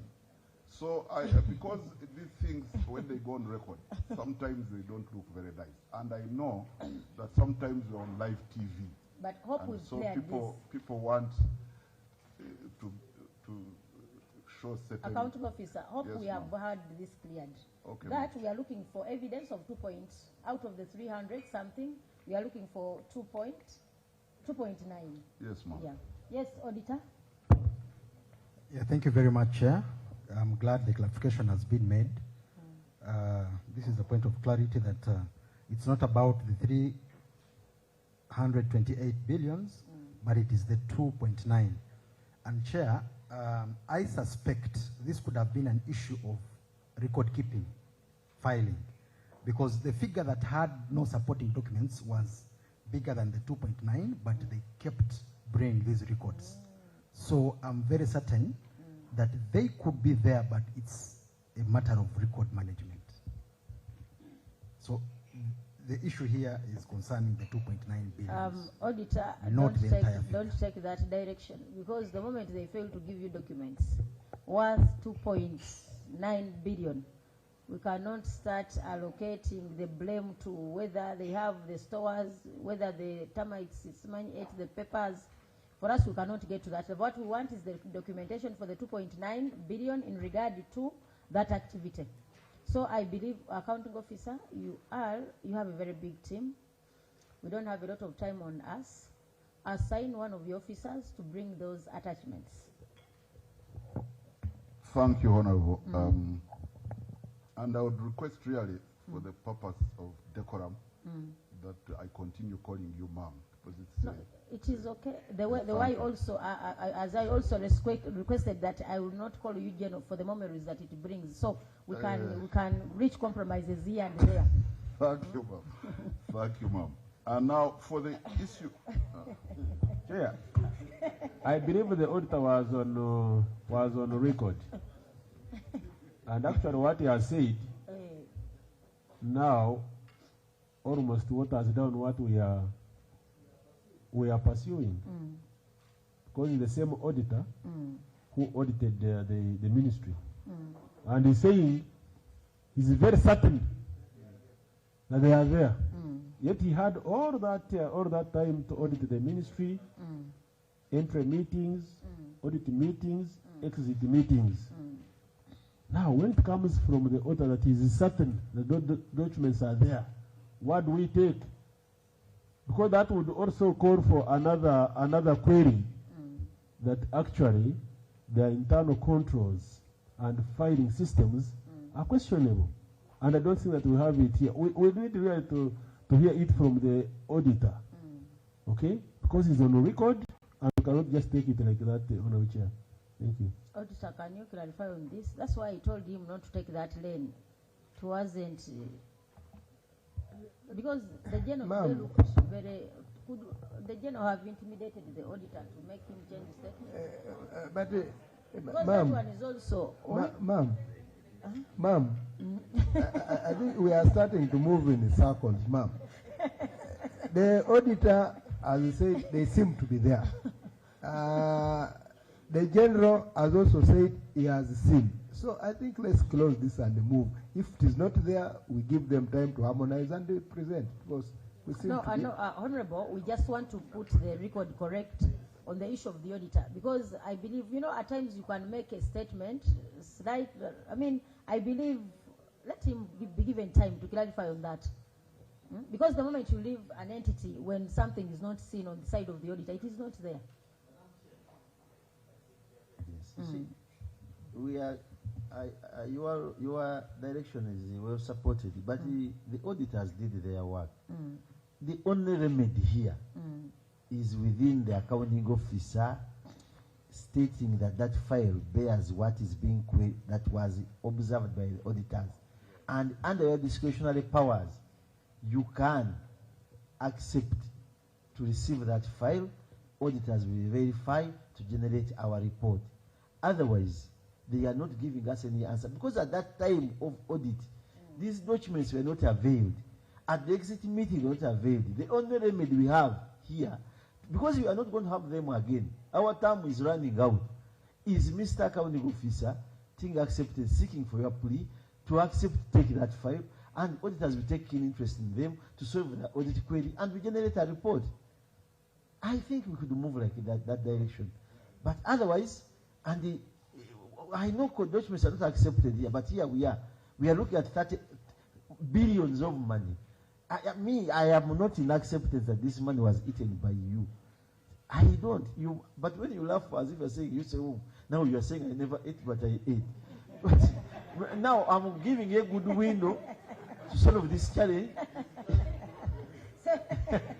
We want to go for mass. You know that issue in general. So I think let us have that. We have had this in this committee, and it can make us move. Otherwise, we are going to continue rotating. The auditors have no other answer other than what they gave. Because they hinged on this matter, they rotated on presentation of documents. If the file is there, if it has nothing in it, give it to us. We shall report back that there was nothing. That's how we move in a committee, in such a committee, Madam Chair. So through your powers, it is in the hands of the accounting officer and their team. Honorable Soum, thank you. The only clarification we wanted to make, it looked ugly on the side of the auditor to make such a statement. That is the fact. Because the time he left the entity, he was convinced beyond reasonable doubt that the documents were not there. You cannot come here and start claiming that could be, So that's that. Yeah, we wanted for him to clear his part, but if you allow, we can proceed because we've already ruled that he submits the documents as attachments in regard to the 2.9 billion. As simple as that. Now, colleagues, why don't we go to 3.11 foot and mouth, and we have that matter concluded. What have you concluded on this one, Madam Chair? No, if you feel, because for the auditor to clarify, no, we concluded that he should submit the attachments. It's not on record. No, it did. I put it on record. He himself. No, that. What is he? Is he submitting? Because we need to know what is he submitting to you. Honorable Soungu, he was submitting the whole file. Okay. We told him it's not all about the 328 billion. It is 2.9. So he has to reduce the volume to 2.9. And that is why he assigned the officer to... Okay. Yes. Most obliged, Madam Chair. So I told him he has time before he leaves today to submit those documents to accompany his submission. That's what we ruled on. So we go to 3.11. Yes, Honorable Suman. I want to humbly beseech you that we look at 1.2. First, this contingent liabilities, and because when I look at the amounts involved, not trying to undermine the other aspect, but I think I would pray that we dispose this off. Honorable, you are very right. The figure is very significant, but the fact that we had started the topic of foot and mouth, wanted to have it closed. That's the reason as why we made a shift to the management of foot and mouth disease intervention, so that we can close that chapter when our minds are still fresh on the same subject, if colleagues can allow. So, accounting officer, we move to 3.11, the foot and mouth disease. Are we there? Yes, that is page 3.11 on the foot and mouth.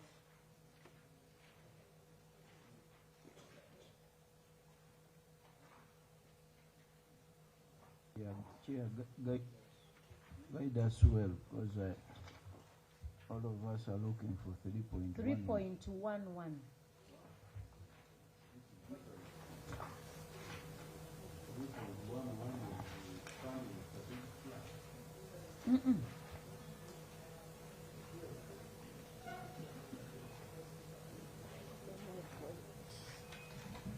Are you looking at the report that has the responses? But all the same, because I'm using the main report, then the responses.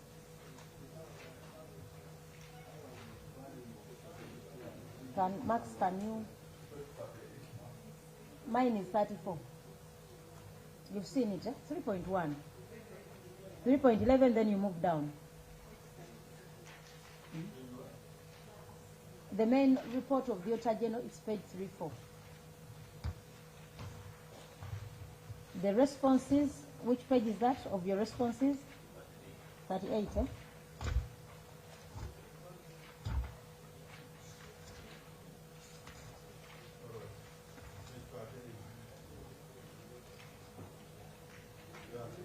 Are you there?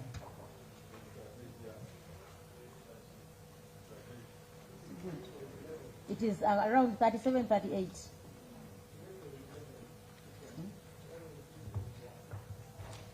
So we begin with 3.11, which is, you say 3.11, whichever you call it.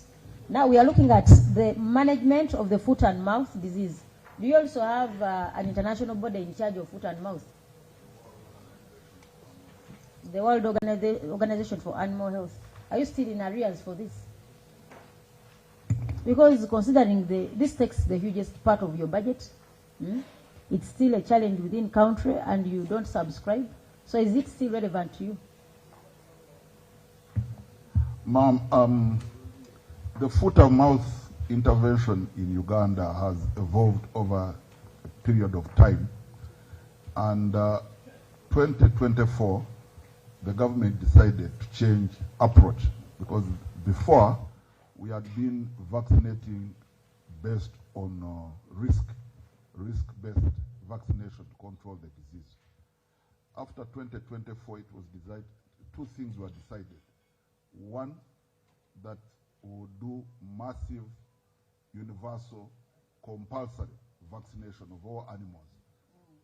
And two, that these vaccines, there would be cost sharing between the government and the people for the cost of the vaccine. But that number three, that the government would pay for the administration cost of this. So maybe to put again context, very important, that foot and mouth vaccine for the vaccine for the foot and mouth disease is not put on shelf. You cannot buy it off shelf. Nobody stocks it. So if you have an outbreak, you have to pre-order. And when you order, many times it takes a long time for these vaccines to be produced. Now, Uganda has about 44 million animals which are susceptible to foot and mouth. Foot and mouth for our people is called karusu. Now, the unfortunate problem about foot and mouth is that it renders the animal economically useless. It destroys the economic viability of that animal. So most countries, when they get a problem of foot and mouth, they cull, C-U-L-L, they kill all the animals which are there, and they get new stock. Now, the government of Uganda decided, because we had gone the way of culling, we would have had to compensate people, so it would have cost a lot of money for us. So the best is to vaccinate our animals. Much of the disease comes from outside our country and from many of the people who exist, let us put it this way, exist with wildlife. The long and short of it, ma'am, is that when the government decided that we should vaccinate all the susceptible animals, it was decided then that we should buy the vaccine, that is 44 million doses. We actually need 88 million doses annually. That is 44 You need 88 million doses? Yes. That is 44 in the first cycle, based on the animal figures that exist now. And 44 in, because you vaccinate twice every year. You vaccinate these animals twice every year. So it was agreed that because it is cheaper for our people who keep animals to actually vaccinate their animals than treat the animals when they are sick, it is cheaper, it would be cheaper for them to pay the money for the vaccine, to buy the vaccine. So the government advanced money to us, a total of about 427 billion shillings to buy these vaccines. And so we started on the procurement process. Because no one single company or one single entity can get all these vaccines at the same time, we decided and got the various permissions to divide this procurement to give it to many people. We actually gave it, I think, to seven or eight companies. And so they started manufacturing the vaccines. Now, I can tell you, ma'am, that one of the reasons we decided to put this money into LCs is because if we had followed the normal procedures of the usual, we even actually asked permission to do this. The law in Uganda says at the end of the financial year, all the money is swept back. Now, the problem of FMD still exists. And so it would mean that the next year, you would go again into budgeting, you would go again into procurement, you'd go again into so many things. So we decided and we signed contracts with the seven or eight manufacturers of FMD vaccine, who are known, because the FMD is not everybody can manufacture FMD vaccine.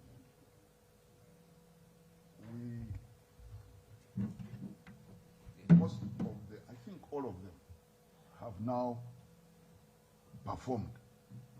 We have received all the FMD vaccines from these people.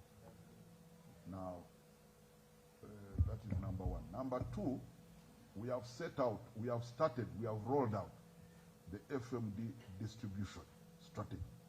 We have started massive vaccination all over the country. That is why, if you notice, ma'am, in the last 2 years, you hear like one or two, I think Gomba, I think Zimbabwe, 1 or 2 little, and these come because some of our people are not very disciplined, because they move cows and they walk with the cows. They don't want to have these cows checked and so on and so forth. Plus a lot of other cultural practices. And so the first issue of, for example, surveillance and management of foot and mouth outbreaks, this is our main focus now, because of 2 reasons. One, to ensure that no outbreaks occur again, but 2, to also test the vaccine effectiveness, the effectiveness of the vaccines that we are buying. Now, the status of the cost recovery model by the ministry, we have partnered with the 2 government banks, that is Pearl Bank, and the other one is which? The government bank. DFCU? No. Sorry. Post Bank is Pearl Bank now, and Housing Finance. And we have set up a platform which is a bit like Wendy, where people pay money, they tell us how many cows they have and so on and so forth. They pay, and then we go and vaccinate their animals. We have also set up bylaws which we are effecting them in a fairly soft way, because we are saying that if you have not vaccinated your animals, we shall not allow you to sell animals in a market or allow you to sell dairy, because FMD unfortunately moves through the dairy products, moves through meat products. Even you yourself, if you touch my cow, and your cows have FMD, FMD can move through the nasopharynges. You can breathe on my cow and you get it sick. So we are doing mass sensitization. This is a policy that requires the support of all of you leaders, because without it, we cannot sell animals or animal products. I can tell you, ma'am, for example, I am sure that members of this committee have been listening, that in South Africa today, FMD has shut down their livestock industry. And I think the minister is going to resign. I think the minister has resigned or is going to resign because of it. So, are we prepared to undertake mass vaccination? Yes, we are. Because of this, we have even we have built, and I'm sure you must have seen them in the districts. We have built the FMD, because hitherto the problem is storage. You see, with FMD, the problem is the availability of the vaccine. 2, the problem is storage of this vaccine so that it doesn't get spoiled. Number 3, the problem is ensuring that the vaccine gets to the cow and that you know which cow has been vaccinated when, so that you can vaccinate it again the next year.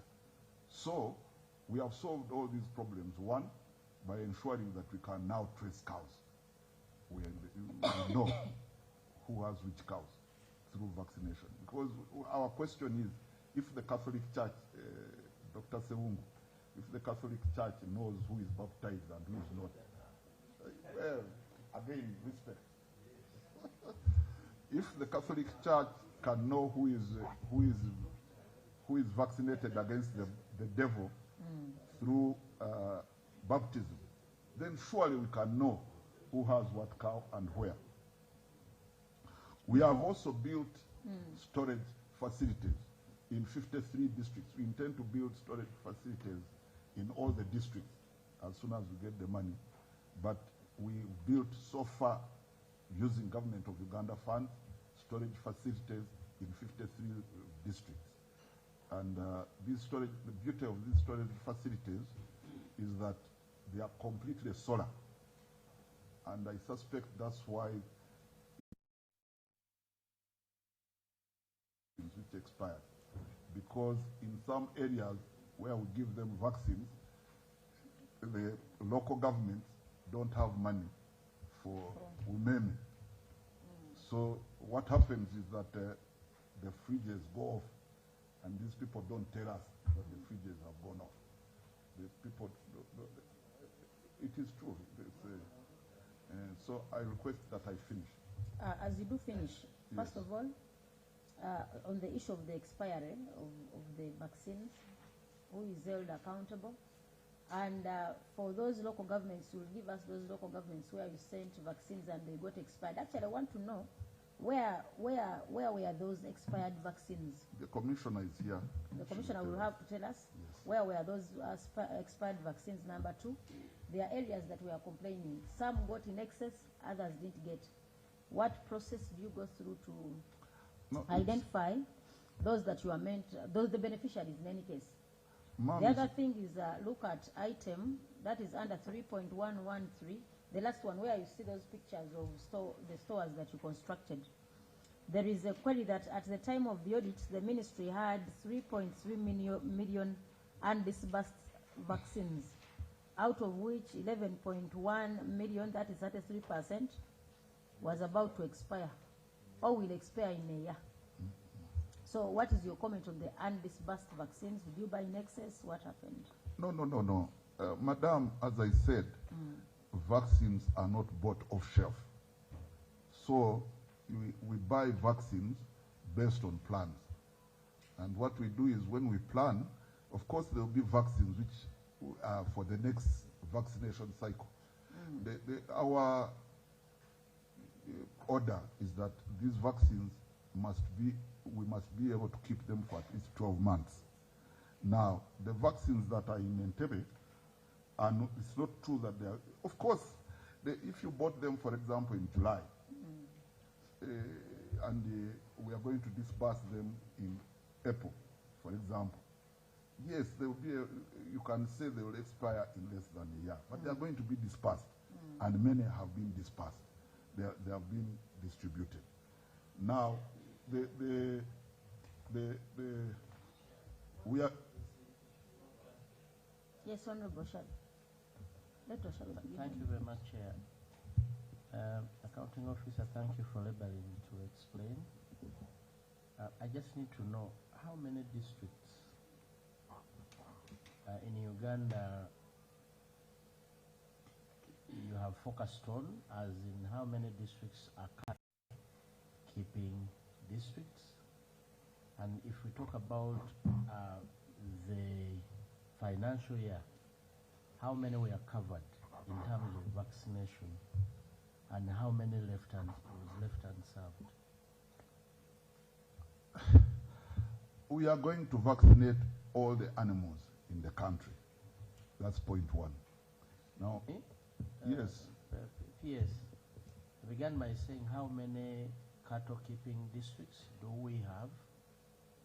Then I said, I asked you how many were targeted in the last, the financial year under review, and how many remained unserved.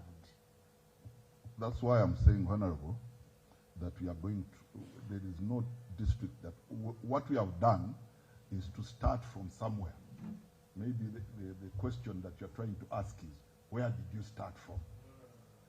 Because there is no, I can tell you now that there is no policy to say that you start with Utambala, Gomba, Sembabule, blah, blah, blah. Rather that this year we are going to vaccinate those cattle keeping districts. No, we are going to vaccinate all the districts in Uganda, all the animals in the districts in Uganda. Why? Why? Let me explain this, ma'am, because these are issues of science. And now, if you don't allow me to explain the issues of science, then we shall, yes, let me explain them. Okay, let him first. Samahani, let me explain them. I request that I explain.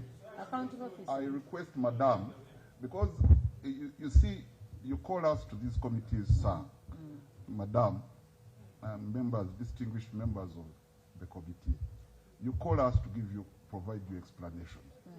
Now, if halfway through my explanation, you interrupt me and you don't allow me to complete the answer, the question will be based on half my answer.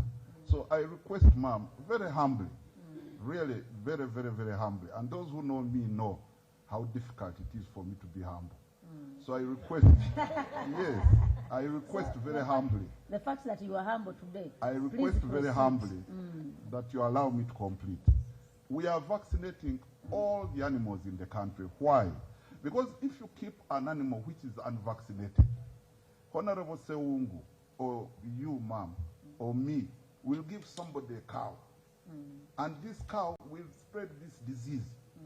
And in Uganda, there are no cattle keeping districts because everybody has cows everywhere. I can give you, for example, and the FMD, which I didn't explain to you, sir, and ma'am, does not just attack cattle. We are talking about cattle, but FMD attacks, actually the FMD in pigs is more. There are 30 times, I think, more FMD in pigs than in cows. So we are also going to vaccinate pigs, we are going to vaccinate sheep, and we are vaccinating goats. Now, not hens, no, not really, not hens. So what I'm trying to say is that for you to ask me which districts, cattle keeping districts, Madam Chair, Madam Chair, allow me, Madam Chair, there was a reason why I asked the PS the question. Madam Chair, we are operating under insufficient funds, and we all know. You can't be targeting everywhere. This ministry must know that with the limited resources we have, our focus is here. And they should be able to know that the year under review our focus was in these particular districts. And this is what we achieved. In Afande is trying to tell me that he's operating everywhere. That's why you look like you're not operating anywhere. Because you do not know where you are supposed to put your meager resources. And Honorable, as you do submit, PS, take note of, under the item of surveillance and management of FMD outbreak, the auditor made these comments, that however the ministry continues to face multiple challenges in fulfilling this responsibility, including inadequate funding, inadequate logistics at the district level, including extraction kits and transport equipment. What he's trying to bring out is, amidst these inadequacies, and be mindful that we are looking at the audit report for the year 2024-2025. So we suppose that there was a plan. You had a plan in place of what you are supposed to do under FMD and the areas that you are supposed to cover. As he comes in, give us a submission of those areas that were meant to be covered. If they were all covered.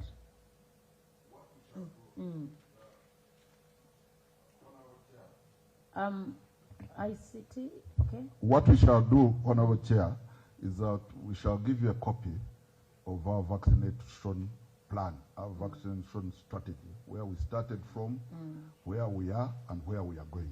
We shall give you a copy of this. But before you provide a copy, do we have somebody, do you have a technical officer in charge of that document, so that he makes a submission specifically on that? Yes. Because could be he might submit, he might give us the details. Yes. If you can allow. Honorable, so let him make a submission, and Honorable Madam Chair, so that you the see, technical person explains once. I want to go to what you have read, but let me read it in detail, because it solves all the challenges, and that's where the PS, you people have a problem.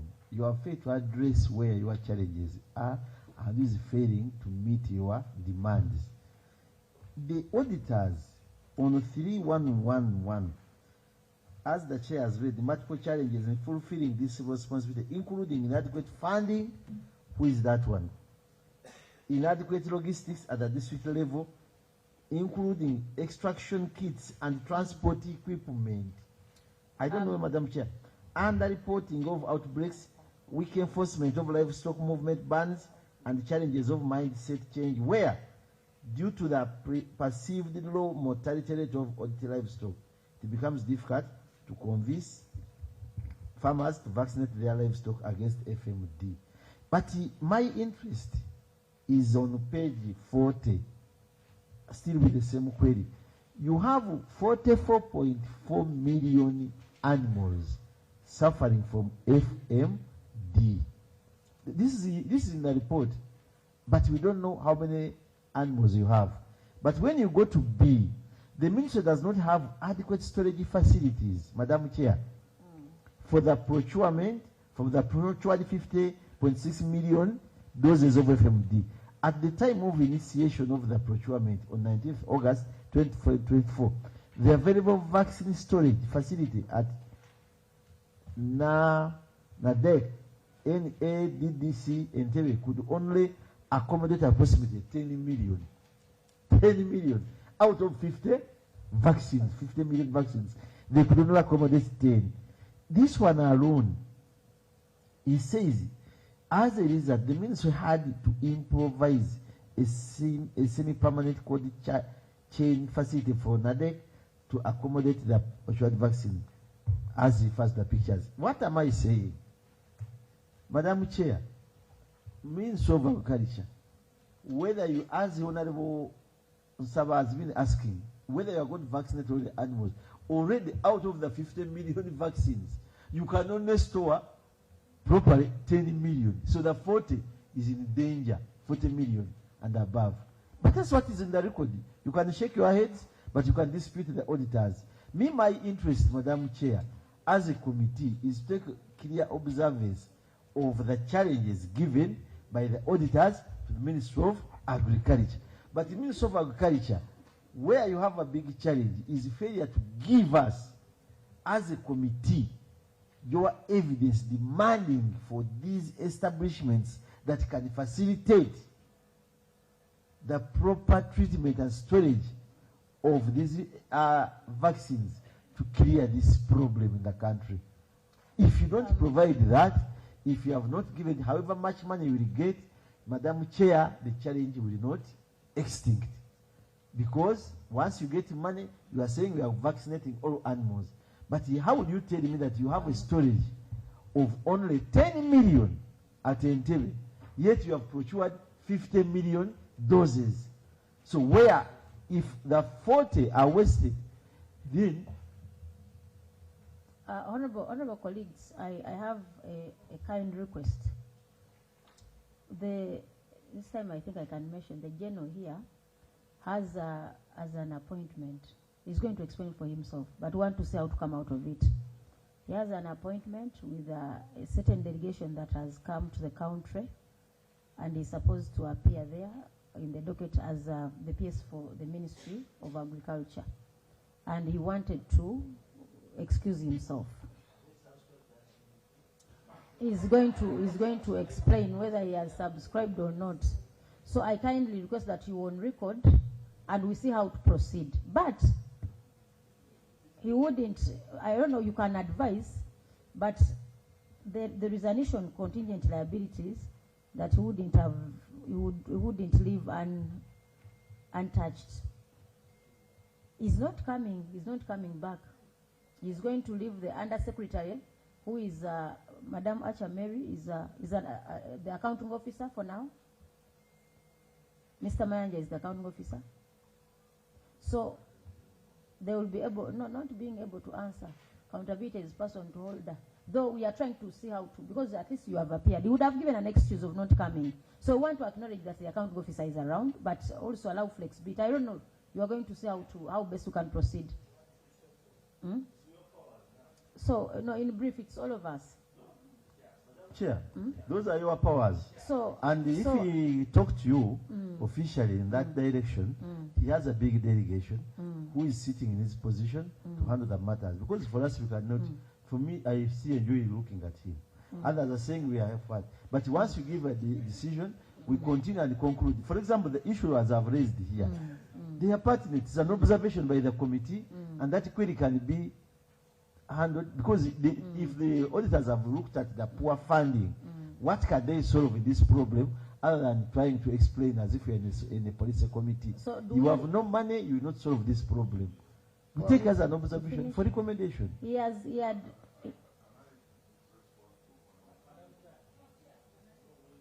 be on record.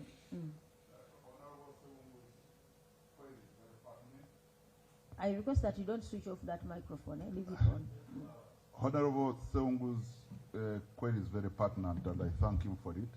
However, I want to assure him that we have adequate storage. This is a position as of then. Since that time, we have been able to store, I think now we have about 53 million. But we are, you remember I also told you, sir, that we don't keep them. We get them, we evacuate them, and then we take them to those districts. And each of the storage, the 53 storage facilities that I've told you about, the solar storage facilities, can carry 1.5 million doses. So in the country, 1.5 times 53 is you can store about 75 or almost 80 million doses within the country. If you add to the 10 million, I can tell you that no longer will there be a dose of FMD which can expire on our watch because of bad storage. So that is, I thought I would put that on record. And also put on record your failure to absorb the 2.6 billion under item 3.114, funding and absorption for the intervention.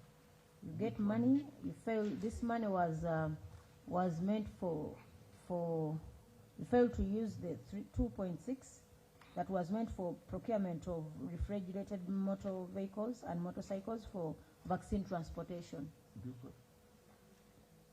Madam, this money was not warranted. It wasn't warranted? No. They were unwarranted? Yes. Then the unspent is, this is 35 million that was meant for procurement of vaccine cool boxes. 35 million shillings. You go to the same query that you failed to spend. It was what? Madam, 35 million, because if you are buying the cool boxes for the vaccine, you need much more than 35 million. Who had planned for the 35? No, madam, that's what, you see, planning and what you get. Madam, when we appear before these committees, it's because of the whole of government approach and the principle of collective responsibility. But really, all of us know that sometimes you may give a demand to Minister of Finance through a budget, and you will not receive the money that you have asked for. And this is one of those cases where we ask for money for a certain amount and for a certain... I don't know whether sometimes, and I would request, ma'am, that one of these good days, you put us together with Minister of Finance here in this committee, so that, because if you, for example, buy vaccines and you don't give people cool boxes to deliver these vaccines to the farmer, then there is a problem somewhere. If you buy a car without giving the attendant amount of money for fuel, there is a problem. If you do buy vaccines without money to buy what these people call laboratory stores, syringes and so on and so forth, then there is a problem. And it is incumbent upon the accounting officer sometimes to have very uncomfortable situations here where you are you either have to use your head or to lose all the vaccines. So thank you, ma'am, for this opportunity. Yes, Honorable Chom. Thank you, Chair. Yes, we really bear with the PSC because he must go. That is also important. But Honorable Sarah raised the question just a while ago.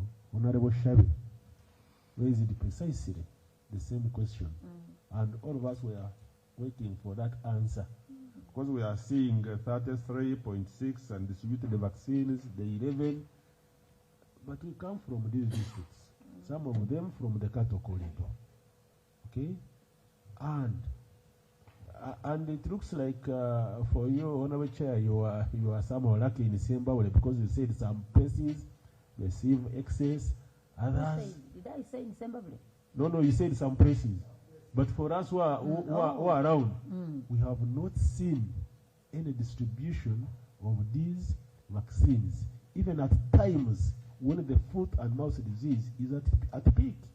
Okay. So what is it exactly? Where can we be privy to some districts which have really received these vaccines? And that is what Honorable Shabi was asking exactly. Like they are in question. Which districts actually received the vaccines? So that we get to know that these vaccines are distributed, that because of shortage of funds, perhaps all of this cannot be covered, even districts in the cattle corridor. Thank you, Honorable Chair. You respond. Is this something small that I would desire you respond at once? Chair, I just needed the PS to... When was the last animal census done? When was the last animal census done?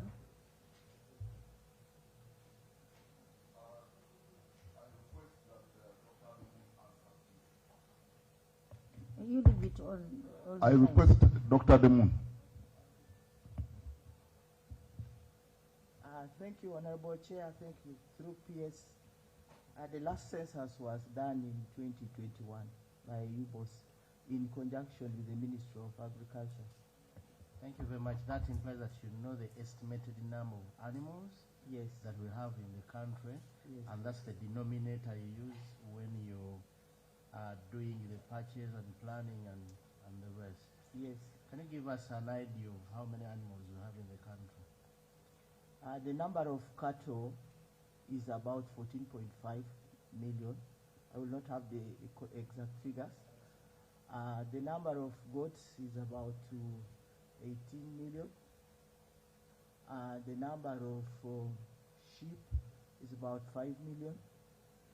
And the number of pigs is about 7 million. That is where we get the estimated 44 million. That's because those are those 4 species are the ones that are susceptible to foot and mouth disease. So that's where we get the 44 million, and that's why the permanent secretary has also said that we need 88 million foot and mouth disease vaccine, because we are set to vaccinate 2 times a year. So 44 times 2 becomes 88. Yes, thank you. Of course, that I have not covered all the species, but I've given you the species that are relevant now. Hope that is covered. Accounting officer, we wanted him to really, if this can be handled by the team that stays around, No, let it's us in let relation him. to what he said. That's why I want him to answer this before he leaves. He actually told us that they have installed storage facilities in 53 districts in the country.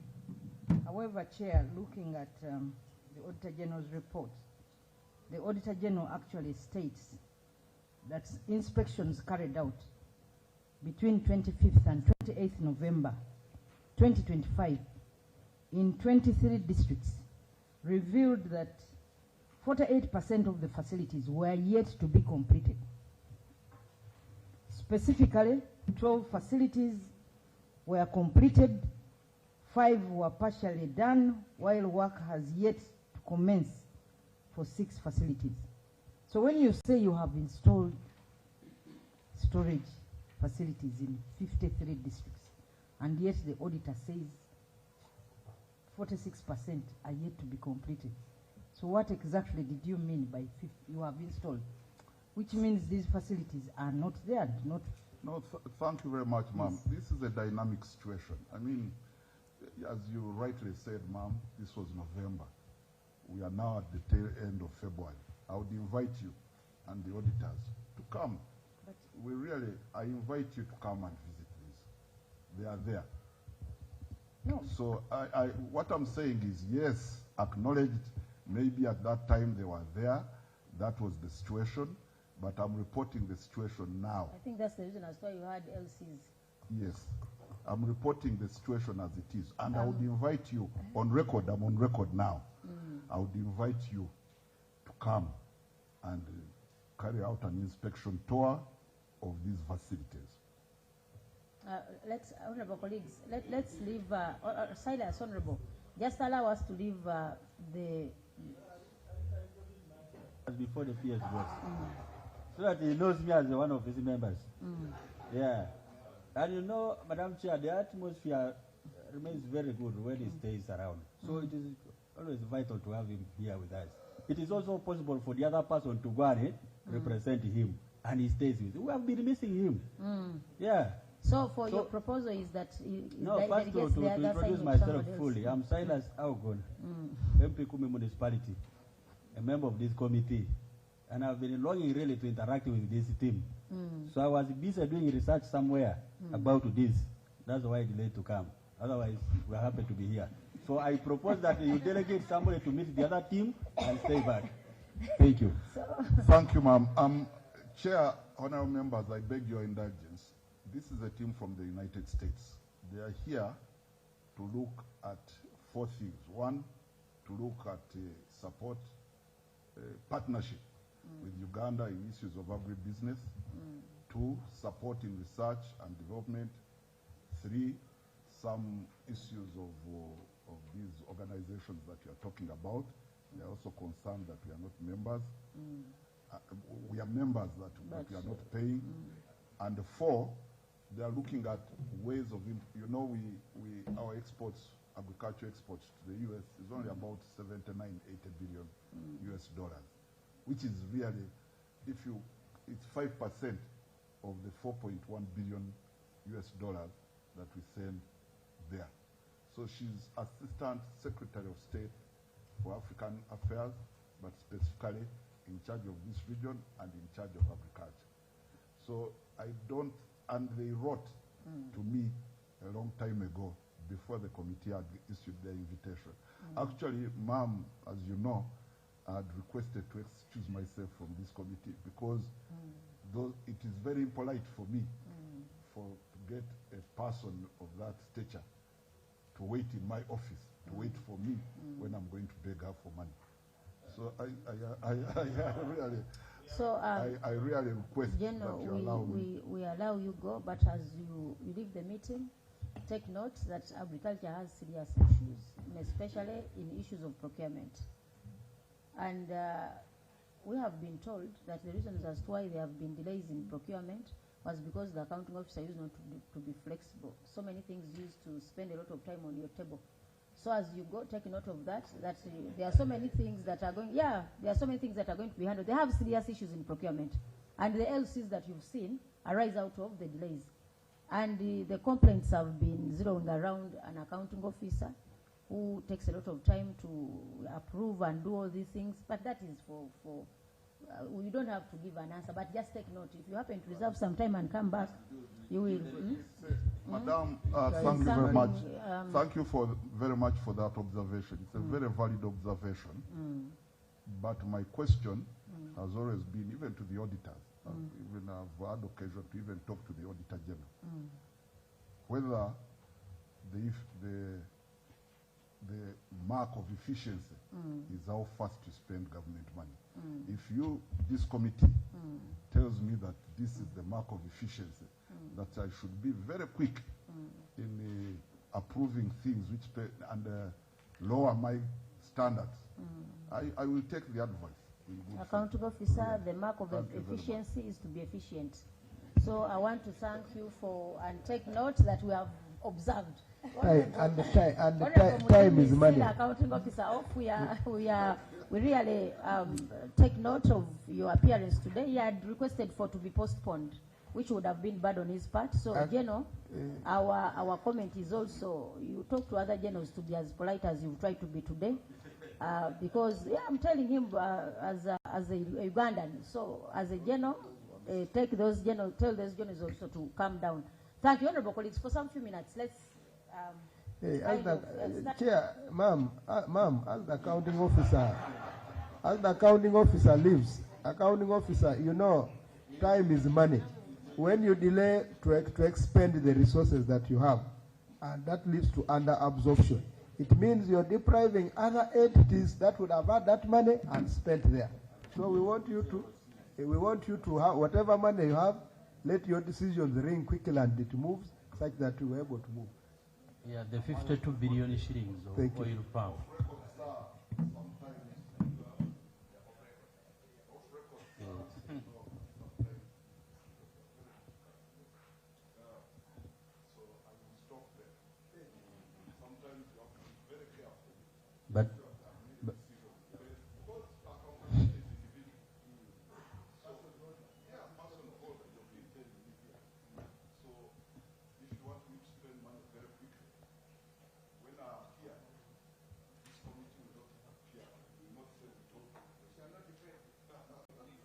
But General Kasula, as you are going, the 52 billion shillings of oil palm for Chamuso, since 2023, the 52 billion shillings.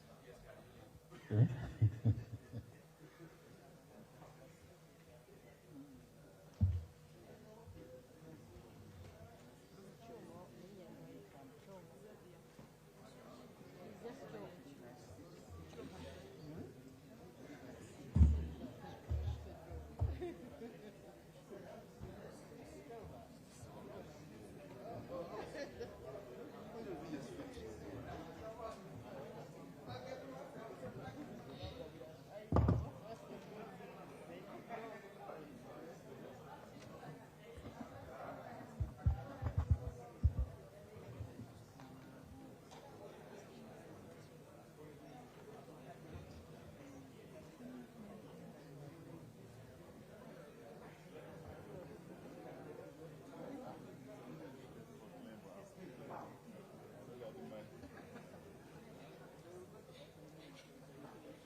Exercise can't be sustained.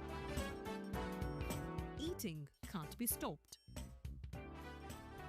It's even harder to lose weight.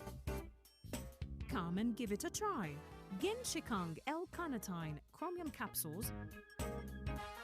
Plant extract, scientific ratio. Take 3 capsules each time. The active ingredient accelerates fat burning.